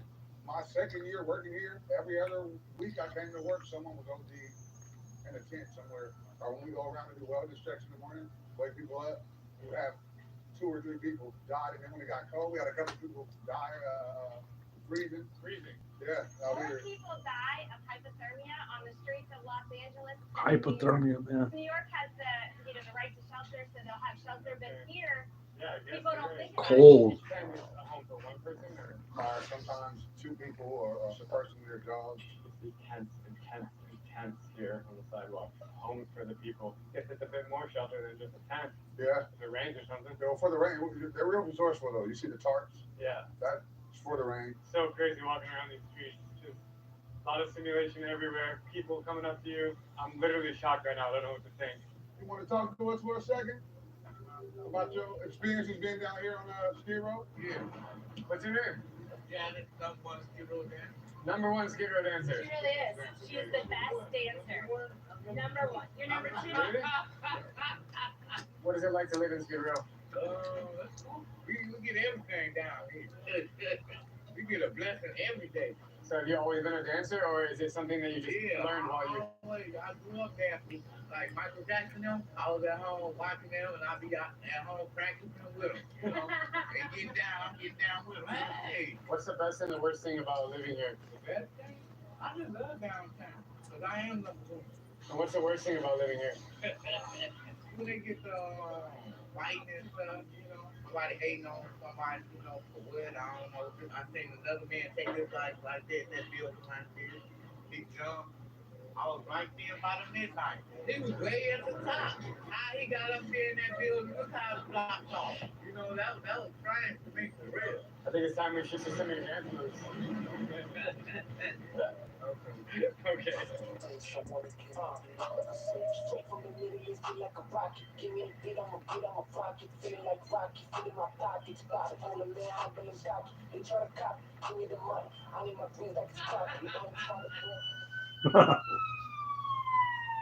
Everyday occurrence. They get a call, the fire department here in Skid Row, a call every 7 seconds. True. I mean, we've heard a bunch of ambulances so far, but damn, that's crazy. Every 7 seconds. You see here, this is the police station. Yeah, I was gonna ask about the This is the police station. This is the police station. There was a guy that was shot in the head right here. Like right here, in front of the police Right station. here for the police station. And then they don't do anything? And they didn't catch the guy, they just shot. It started to even be harder to get the police to come out. They asked so many questions before even, so hey, we got a guy that was assaulted. Hey, is he bleeding? How old is he? Can he talk? Can he stand? It's like, hey, just come out and come see about it. Yeah. How are you? God bless you too. Good to see you. God bless you. All right. Hi. What's going on over here? Probably a testing site. Diabetes testing. Wait a second. There's a concept there. 21 questions after something has happened. Cops ask 21 questions before they can even get to the crime. And after something has happened, 21 questions. That's crazy. Got some COVID tests there. It's open for anyone? So this is, LA Christian Health Center. And they just roll up on a corner and everybody's full. And for food, I'm guessing people make food, they dumpster dive. What's the food situation like? The mission is to make it where they don't have to Of dumpster course. dive, but a lot of them still do. I guess when you get used to something or accustomed to something, that's just what they'll do. Like this gentleman here. It's so crazy that right there you just see these huge banks, like right here. Right here from Skid Row. Yeah, it's such a contrast. Did you know that LA County has the largest population of poverty, homelessness, and also the largest population of billionaires? Really? Mm-hmm. Not much in between. No. They're cutting off middle class. They're Yeah, cutting the that middle out. class is Yeah, it's diminishing. Yeah. Skid Row is an extreme example of America's shrinking middle class. Over the past few decades, wages have stagnated while the cost of living has soared. The gap between rich and poor widens, pushing many into financial turmoil and even homelessness. In fact, the share of adults who live in middle-class households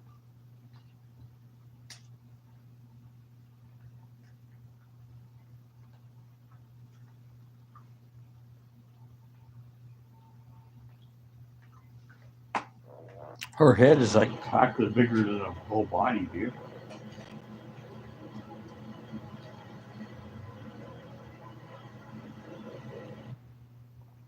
The most. It might seem logical to assume that only adults are capable. Prison. Like Most empires, prices rise and fall. Buy your tickets at Ticketmaster. Because whether it's the It might seem logical to assume that only adults are capable of committing heinous crimes, but children can be equally susceptible to acts that shock and horrify. From a young murderer openly taunting a victim's family in court, to a killer couple boasting about their recent murder on YouTube, to two brothers slaughtering family members with knives for internet fame. These are some of the most feared young kids in US prisons. Let's begin with TJ Lane. First on the list is a killer whose seemingly innocent appearance masks the true monster lurking beneath.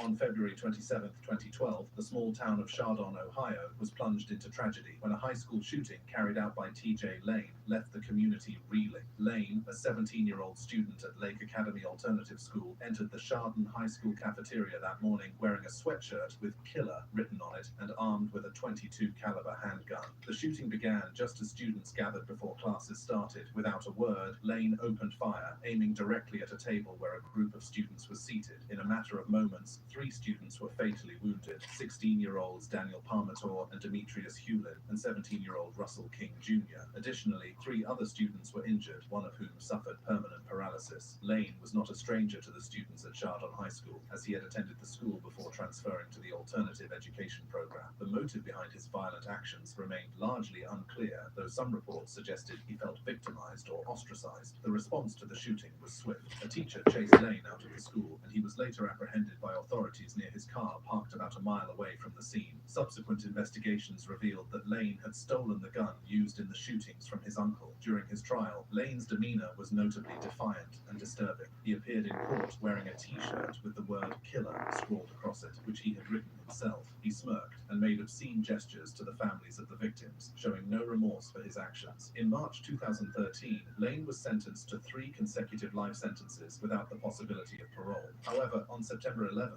2014, Lane, accompanied by 2 other inmates, broke out of the Allen Correctional Institution in Lima, Ohio. This situation was particularly alarming given Lane's criminal history. For hours during the manhunt, he was nowhere to be found, until he was apprehended 6 hours later. In March 2016, amidst heightened security concerns, Lane was transferred to the Southern Ohio Correctional Facility in Lucasville, a fortress-like maximum security prison designed to house the most dangerous inmates. A friend of Lane spoke with CNN, describing him as just a very normal teenage boy, and expressed being in complete shock over the recent incident. She noted that although Lane often appeared sad, he seemed otherwise normal in his daily behavior. Another friend shared insights into Lane's school life, revealing that he was regularly teased by his peers. This bullying led Lane to put a wall around himself, making him reluctant to share personal details or open up about his experiences. But these accounts raise a critical question: can the difficulties Lane faced at home bullying justify his actions? Stuff, man. Alyssa Bustamante. Have you ever seen anything like this? I never have, and I hope never to see another case like this. In a chilling episode that shook the nation, Alyssa Bustamante, a 15-year-old from Missouri, became infamously known as the Missouri Teen Thrill Killer. Her heinous act involved the calculated murder of her 9-year-old neighbor, Elizabeth Alton. Alyssa Bustamante appeared to be an ordinary teenage girl, but her internet persona revealed a far darker side. This hidden darkness erupted on October 21, 2009, when Bustamante lured her 9-year-old neighbor, Elizabeth Alton, into the woods. There, she strangled the young girl, slit her throat, and stabbed her in the chest. Beverage Project. After the murder, Alyssa buried Elizabeth's body in a shallow grave she had hand-dug behind their homes. This brutal act seemed to be a manifestation of Alyssa's most horrific fantasies. Her public MySpace and YouTube profiles disturbingly listed killing people and cutting as her hobbies, hinting at the violent thoughts she harbored. On the day of the murder, She had a Alyssa hobby? recorded in her journal revealing her Of doing homicidal that? thoughts and expressing That's a genuine crazy. curiosity about what it felt like to take a life. She wrote, "I just killed someone. I strangled them and slit their throat and stabbed them. Now they're dead. I don't know how to feel ATM. It was amazing. As soon as you get over the oh my god, I can't do this feeling, it's pretty enjoyable. I'm kind of nervous and shaky though right now. Okay, I gotta go to church now. LOL." On the evening of October 21st, 2009, after Why was that Patty funny to her? reported her daughter, Elizabeth Alton, missing, police launched an urgent search. The investigation soon led to Alyssa Bustamante's home, where interviews with her family and the discovery of her journal containing incriminating details pointed to her involvement. Confronted with her journal entries during a rigorous interrogation, Bustamante was pressured into confessing to the crime. She tried to play innocent at first, but then the police told her that they'd found the journal. "We have your diary. We've read your diary, including the last entry." When pushed a little harder and having nowhere to go, she initially admitted it was an accident, but it all didn't last long, as she confessed to digging the hole 5 days prior to Elizabeth's death. Then the investigator pointed out that an autopsy would reveal exactly how Elizabeth died. He pressed her further by asking, how did she kill her? To which Alyssa made the confession.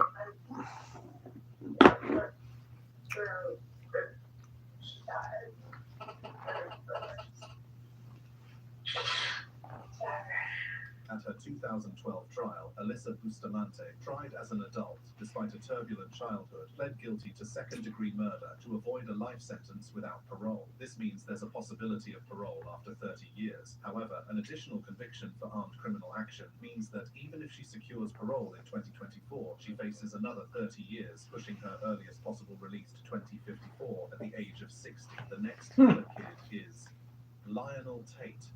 2 children are left alone to play, and a 6-year-old girl ends up dead. Was this merely a case of child's play gone horribly wrong, or was there something more sinister at work? On July 28, 1999, in Broward County, Florida, 12-year-old Lionel Tate found himself alone with his 6-year-old cousin, Tiffany Unick. That day tragically ended with an event that would see Tate become the youngest American ever sentenced to life in prison without the possibility of parole. What?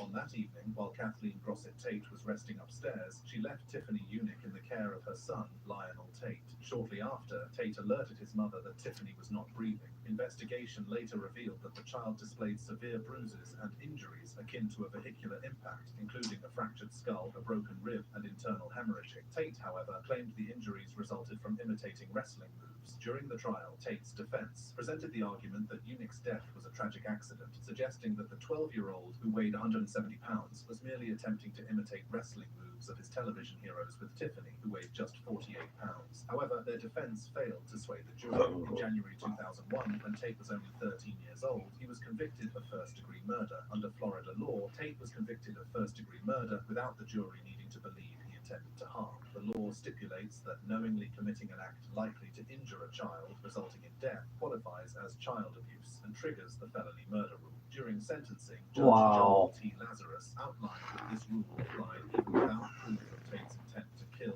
or awareness of the potential. So wait a second here. That guy got a whole bunch of trials on him because he was playing with his sister and imitating the wrestle moves. Sad.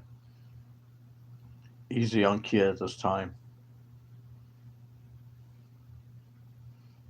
Who hasn't played with their sister when they were a young kid?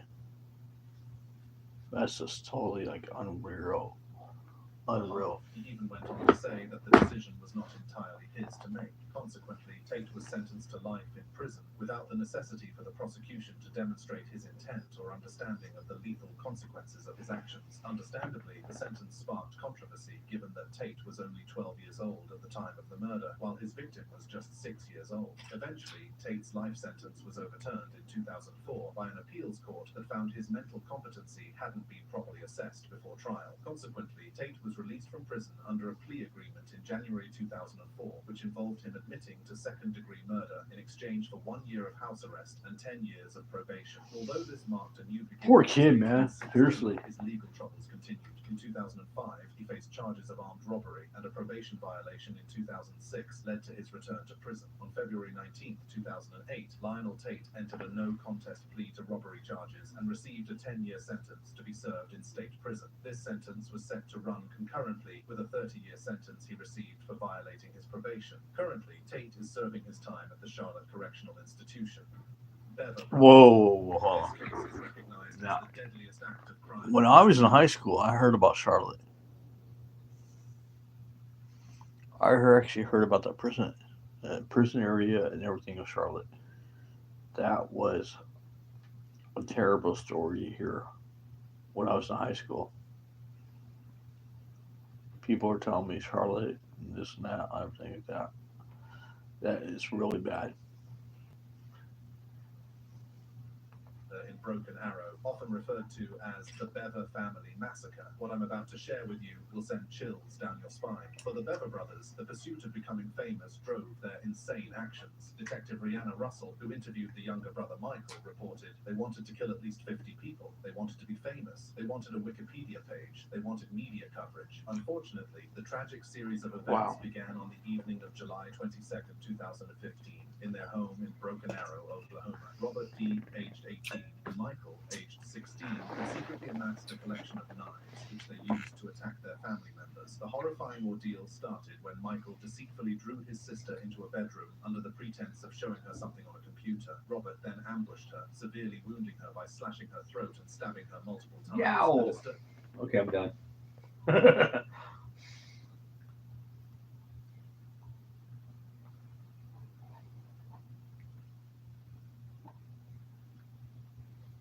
8 most dangerous shows on.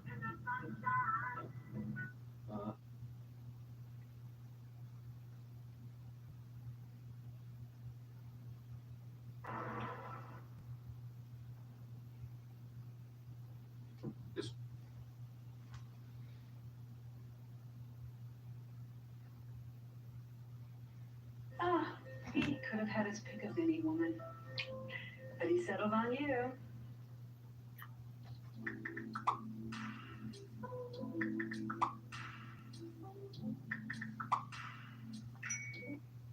This Russian female prison is so bad that inmates would slit their wrists and swallow nails just to avoid being sent there. In another female prison in Uzbekistan, pregnant inmates are forced to terminate their pregnancies just so it doesn't affect their ability to work. These details might sound like something from a horror movie, but it's just a fraction of what goes down in some of the most brutal female prisons. In this video, we have compiled a list of many more female prisons that are so bad inmates have concluded they're worse than death. And the first on this list is...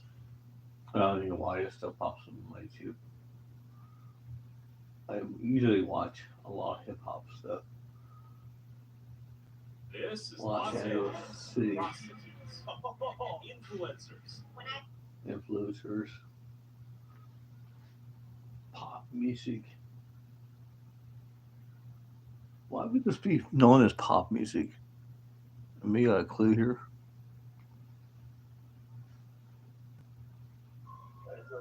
Oh, do you know what that was?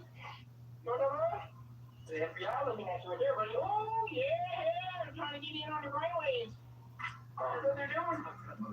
Hey, kobra35. That was listed as pop music. That's weird. That's what it says, pop music right there. By me. Pop music, huh?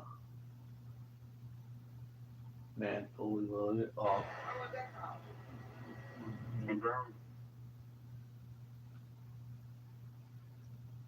Hollywood actors that in a world where fame and fortune often go hand in hand with lavish displays of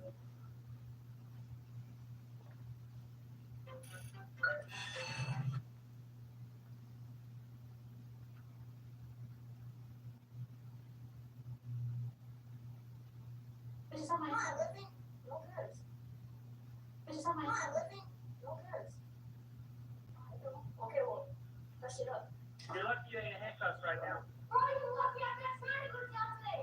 Since I was why you go to church? Nope. Bro, you lucky I got that at 21, bro. Hey, 3 weeks ago. The day I came to school, the day that I was supposed to be 21, bro. Okay. You lucky. You think that scares me? to see your backpack? Could you empty your pockets out for me? No one's accused you of anything. The lawsuit's legal. You know what?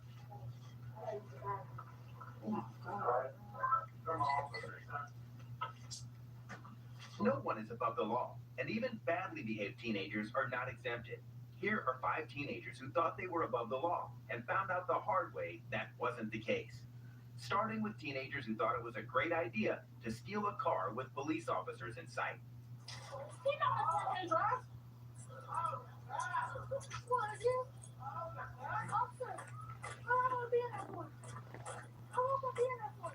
While investigating an entirely different incident, Cleveland police officers received and responded to a call about a car being stolen nearby. The officer went after them immediately.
Huh.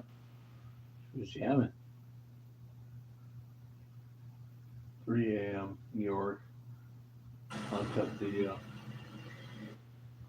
What's this about? PlayStation.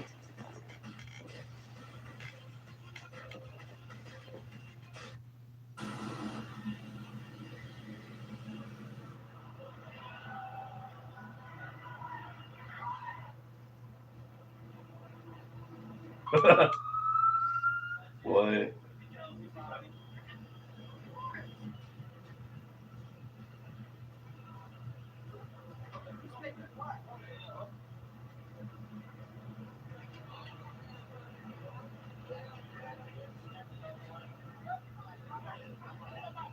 Two months ago.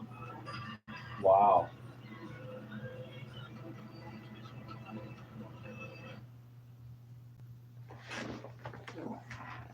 Was it really that bad 2 months ago? In New York.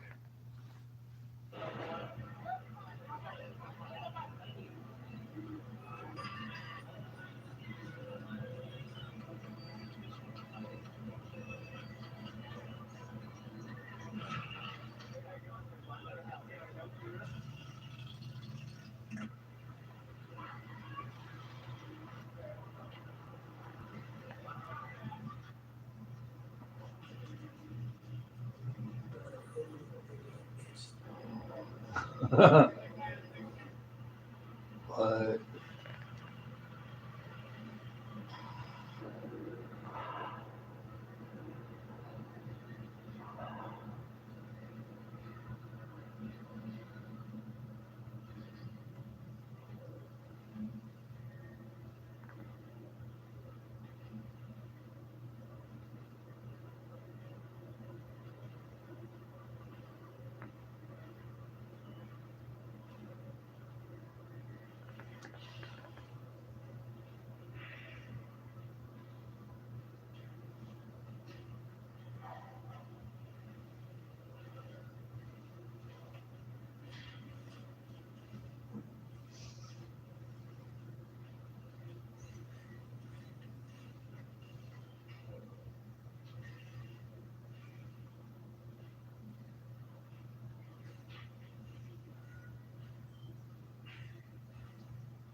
San Francisco.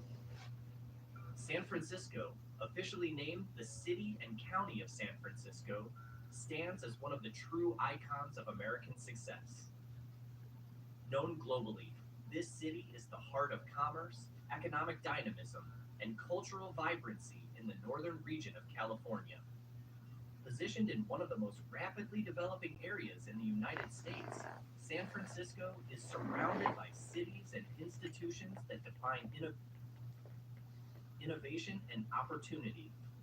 Palo Alto, home to Silicon Valley, the primary Tesla dealership in California, the renowned Stanford University, Berkeley, with the prestigious University of California, and the headquarters of major global tech giants like Meta, X, and Google.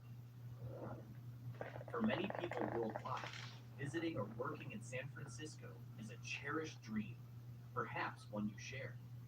The Golden Gate Bridge, one of the city's most famous landmarks, has become a symbol of romance and grandeur, often featured in countless Hollywood films.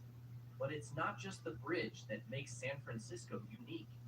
The city is known for its stunning hills, merging natural beauty with urban charm and the glittering expanse of San Francisco Bay. Pacific Heights, an upscale neighborhood nestled on one of these hills, offers some of the finest residential views in the area. From the grassy hilltops of Lafayette Park and Alta Plaza Park to the sweeping views from the Lion Street stairs, Pacific Heights provides breathtaking panoramas of the bay. Rising to an elevation of 380 feet, Pacific Heights is home to a collection of luxurious residences with remarkable architecture, including the Grand Spreckles Mansion and the historic Haas Lilienthal House, a Victorian gem. Lower flight prices shouldn't be a secret.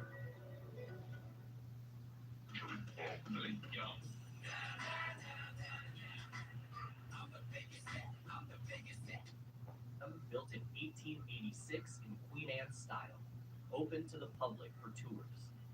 With views of the ocean, the bridge, nearby islands, and top-tier amenities, this neighborhood is also known for the Gold Coast, one of the most exclusive and expensive areas in the country, favored by billionaires.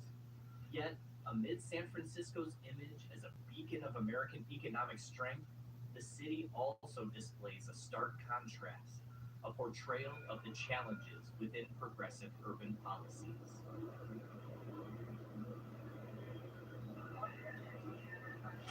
The number of homeless tents in San Francisco has dropped significantly in recent years. San Francisco in California's homeless hotline. I'm calling the folks every day. Every single day, the same thing. Never change. This is another major issue he's going out to address. Restaurant owner Stan Kermit tells us homeless advocates are offering him some advice.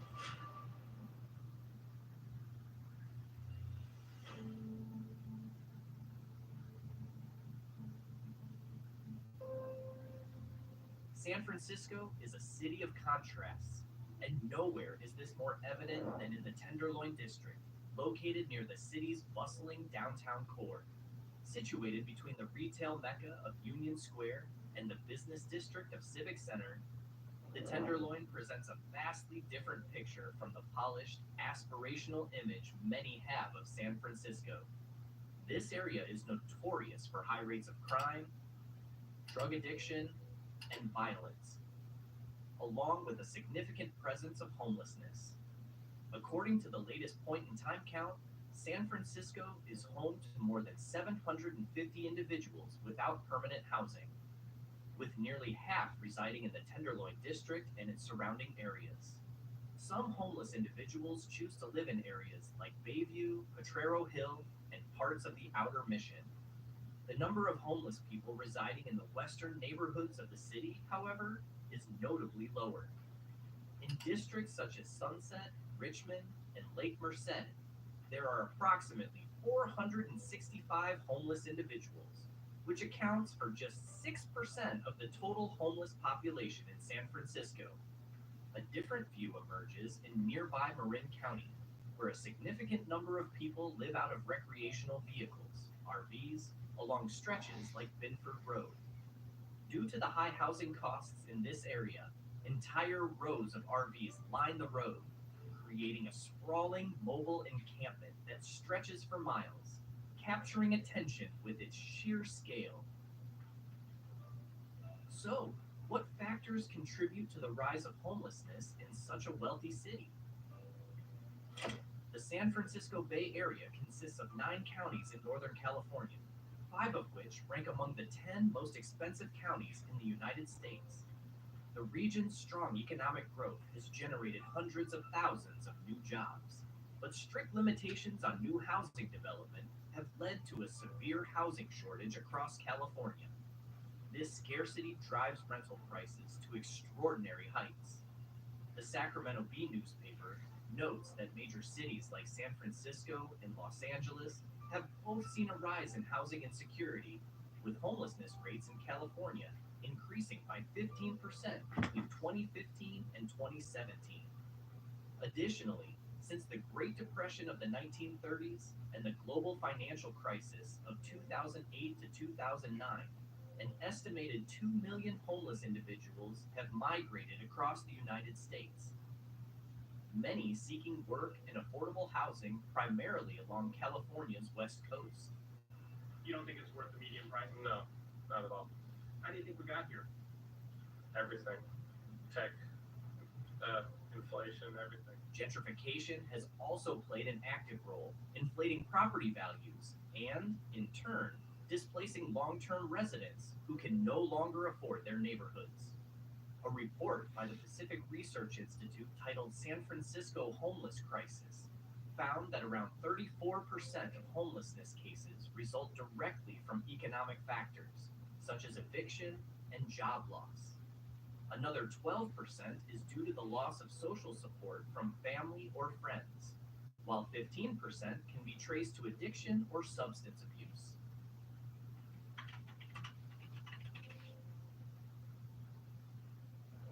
From seeing professionals to seeing 10 people in a row actively cooking and shooting up and sleeping either in tents or sheds crashed out on.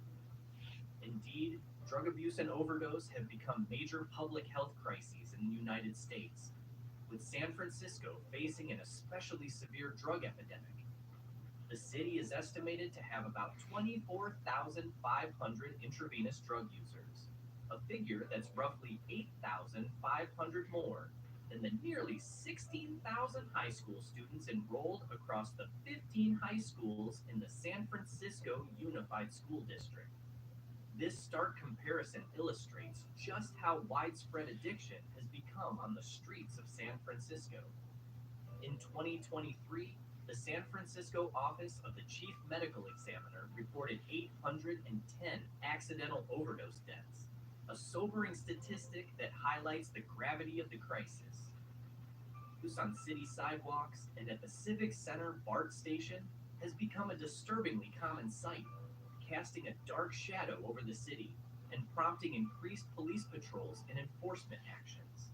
Although some areas have been cleaned up, the problem persists, particularly in homeless encampments around the Tenderloin district.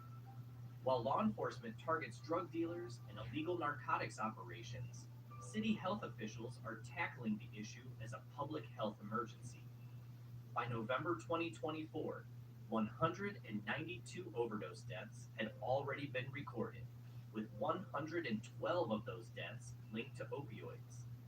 To address the crisis, health workers are equipping themselves with a variety of tools. They administer methadone on demand and have increased access to buprenorphine, a medication that helps curb opioid dependency among people living on the streets. In a bid to reduce the rising overdose death toll, authorities are distributing naloxone, an emergency treatment that can reverse opioid overdoses instantly, preventing fatal outcomes. In 2023, the city also handed out a record-breaking 5.8 million free syringes, about 500,000 more than in previous years, in an attempt to minimize infection rates and disease transmission among intravenous drug users.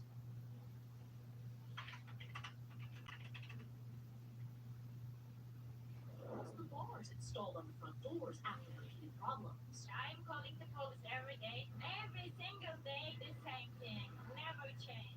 However, homelessness carries its own relentless challenges, including social stigma, discrimination, and daily survival struggles. Many people who rely on shelters like St. Anthony's for a meal are actually employed, but with minimum wage jobs that don't come close to covering the city's high cost of living. Imagine, as of November 2024, the average rent for an apartment in San Francisco was around $2,913 per month, while the average monthly wage was only about $3,194, barely enough to afford a place to live. For those living in RVs on the streets, eviction is often the cause.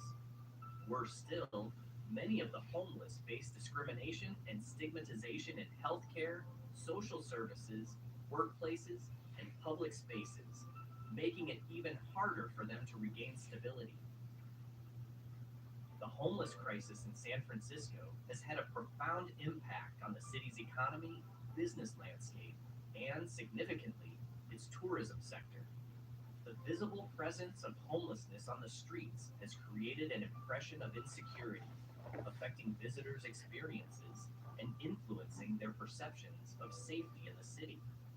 This, in turn, has led to a decline in property values, increased operational costs for businesses due to heightened public safety measures, and a need for additional services to address the issues. The economic vitality of San Francisco as a whole has been impacted, as the sheer number of homeless individuals on city streets can discourage tourism, resulting in reduced hotel bookings, fewer restaurant visits, and diminished overall revenue for businesses tied to the city's tourism industry.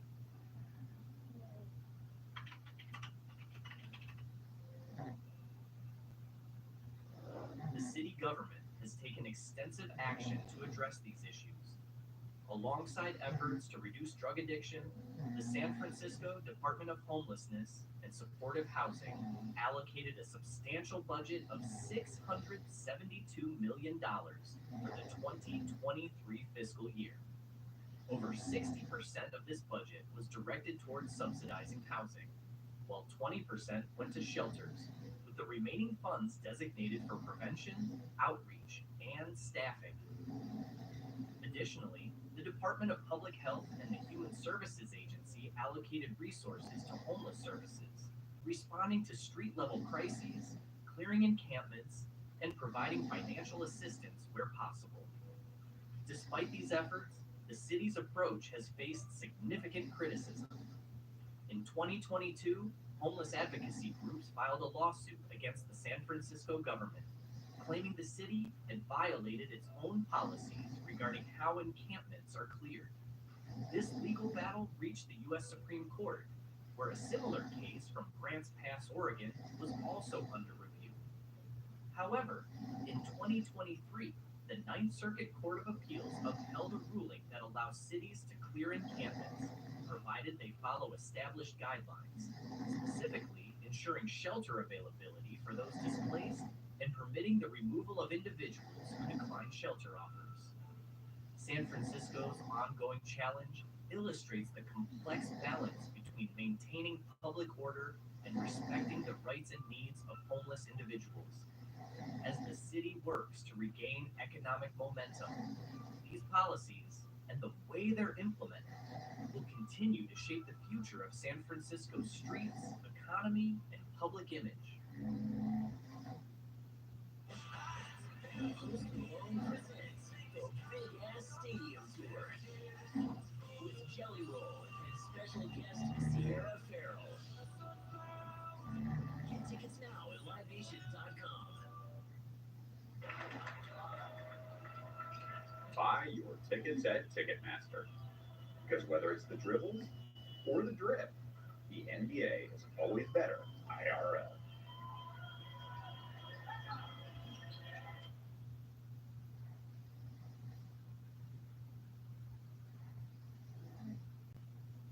America used to produce almost all of its own garlic, but when cheaper Chinese bulbs flooded in, most U.S. producers went bankrupt. And 90% of the shrimp Americans eat today comes from other countries. That's one of the toughest jobs you could ever do. And if you're not getting your dues for it, why do it? So what went wrong in these American industries? Can they recover? Christopher Ranch produces more than half of all garlic grown in the United States. Here, its crops span an area about half the size of Manhattan. In other words, 1 billion bulbs of garlic. That's Ken Christopher, grandson of the original Christopher, who gave the ranch its name in 1956, when he first started growing garlic on just 10 acres. Garlic is an asexual plant. It's essentially a clone of itself year after year. You're going to be guaranteed to have the same flavor profile throughout the decades. And so today we can enjoy the same Italian, bold, zesty flavor that my grandfather first selected 60 years ago. They plant all of it in November. Bulbs grow underground over the span of 9 months. Once they're ready, farmers have about a month to dig everything up by hand. Machines would rip the garlic's thin layers of skin, making it harder to sell and quicker to rot. There simply is no automated process. The hand selection process remains the best. They'll ripen between June and August, so the company hires an extra 3,000 workers for just those few months. American farmers often struggle to recruit people for this work, so the ranch hires workers from Mexico on temporary agricultural visas. One problem you're going to find with a lot of farmers in this area is labor. Like, how can we possibly get enough people to produce the food that Americans eat? It takes hundreds more hands and giant warehouses like these to get produce like garlic store ready. It's critical to get it into one of these rooms as fast as we can.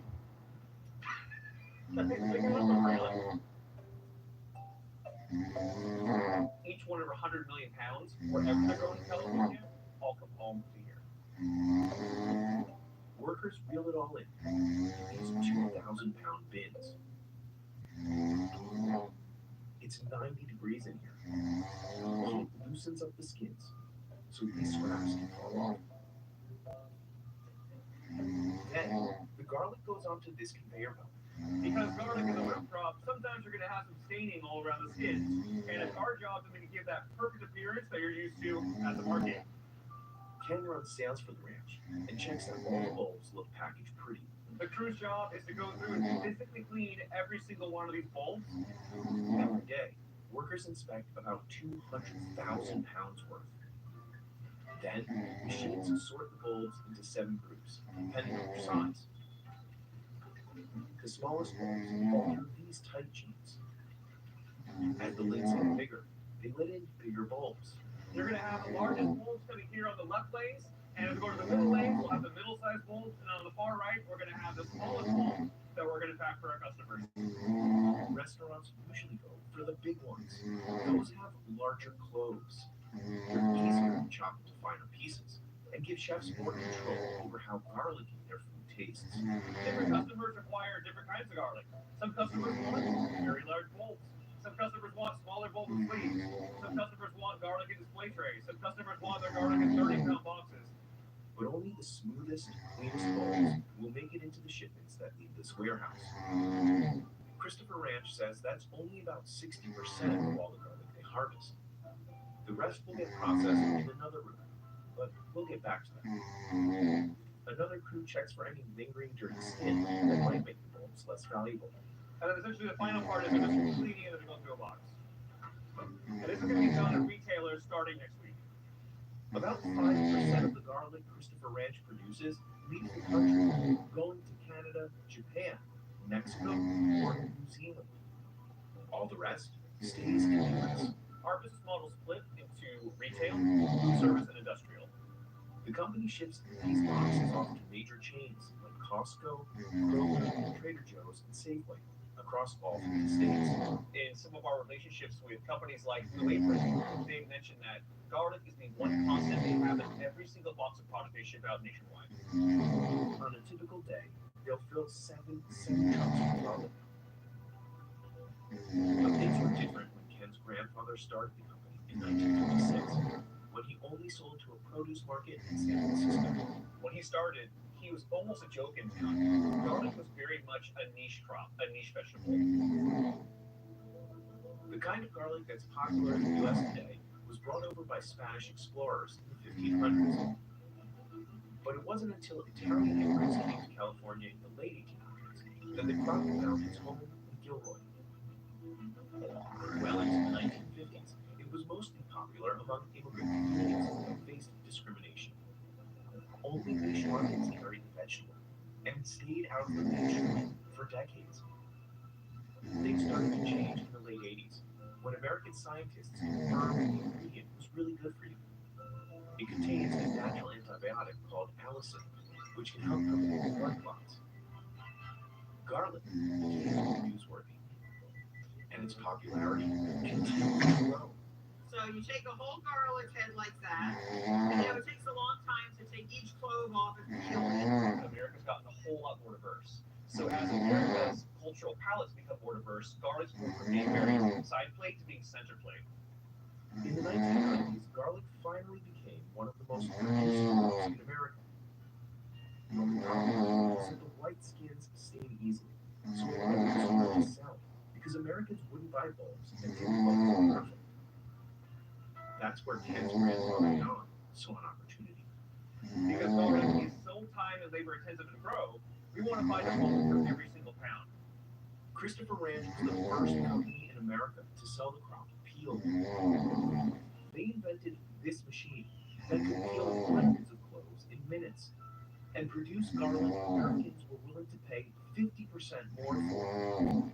It gave the ranch an edge over its American competitors. Within the first few years, peeled garlic accounted for 10% of Christopher Ranch's revenue. Today, their machines peel more than 1 million pounds of garlic every week. First, bruised up cloves go into these giant drums called crackers, which use rubber rollers to break them down into cloves. Then, a 60-person crew sorts them in, chucking out the completely rotten ones. Pretty guys? They go into a special drum. Giant machines portion the cloves into cups and blast them with compressed air. Most peelers do that at around 116 pounds per square inch. That's about 3 to 4 times the air pressure of a car tire. Machines whip the garlic around at 1,200 revolutions per minute, and those stubborn shells fly right off. They upgrade their machines every few years. Their newest one can peel 100,000 pounds of garlic in an 8-hour shift. These computers can identify which cloves are going to be okay for our final pack. They're going to identify where the gross defects are. They're going to identify sunburn. And using automation, we can fire small streams of air, kick out the bad cloves, and let them go. In effect, saving a whole lot of money. Today, peeled garlic accounts for 40% of the company's revenue. They've constantly looked for new ways to keep up with the competition from China. The U.S. started to import cheap garlic from China shortly after the Cold War. But Chinese bulbs sold for almost 50% less than American ones. The U.S. government accused Chinese producers of trying to gain a monopoly by selling garlic for less than retail store, also known as dumping. By the mid-90s, Christopher Ranch sales exploded by half, and the company started laying off workers. The U.S. government tried to control the anti-dumping duties in 1994. But Chinese imports continued, and by 2004, the U.S. was importing over half of the garlic. Between 2001 and 2005, Christopher Ranch had slashed the landing farm by 40%. And during this period, the U.S. garlic industry was losing an estimated $600 million to Chinese imports. Meanwhile, in China, garlic had gold stocks, becoming the country's most lucrative asset. Before the 1990s, nearly all the garlic consumed in America was grown in America. Which means 12 garlic growers in the country. Now we're down to 3. Ken often spoke about it, even on TV, as CBS just back from Washington, D.C., where he lobbied to help win a new 10% tariff on Chinese garlic. One of the hardest things I've ever done was actually going to D.C. and testifying and offering evidence that the Chinese continue to impact and negatively hurt the domestic garlic industry. In 2018, U.S. President Donald Trump imposed a 10% tariff on garlic coming from China. That tariff rose to 25% in 2019, President Biden has kept them in place. In the past decade, China imports dropped overall, but the country remains America's main foreign supplier. Tariffs are applied before it even enters. So we found that they were incredibly effective.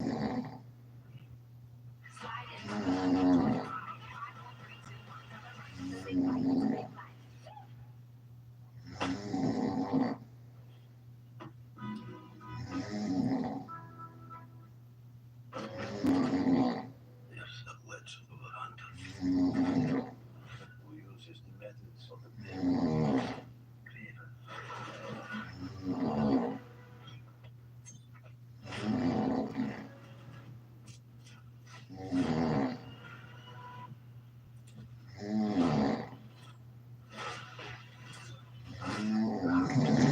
He's on his way.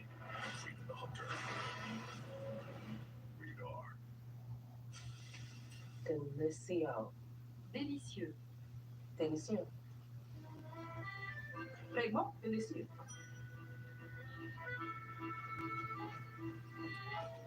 Je donne les choses délicieuses. Si ce n'est pas délicieux, je recommence. Et voilà. Tout ce que je fais est délicieux. Rosetta Stone's language learning tools may just be too immersive. Keeping the company profitable has required constant innovation, though. Over the years, they've launched dozens of new products that Americans would pay more for, like minced, crushed, pickled, or chopped garlic. We've really had to upgrade our skill set in that respect. You're not always going to get perfect folds like the one you see here. We try to use every piece that we can. And this facility churns out 100,000 pounds of roasted garlic every week, accounting for 5% of the company's sales. We're going to have a two-sided convection oven, heat up the garlic to about 250 degrees. We kind of see through a layer of garlic. Then they put it on these fans for 30 minutes. Oh, you get. Sorry, I didn't think we were going. It goes into the cooler next. It gets the temperature down to about 40 degrees Fahrenheit, which helps make the garlic shelf stable and ready to ship across the country. They pack some of it into these 30-pound boxes and send them to the warehouse in the store. Their robots can portion out and seal up to 500 packages every hour.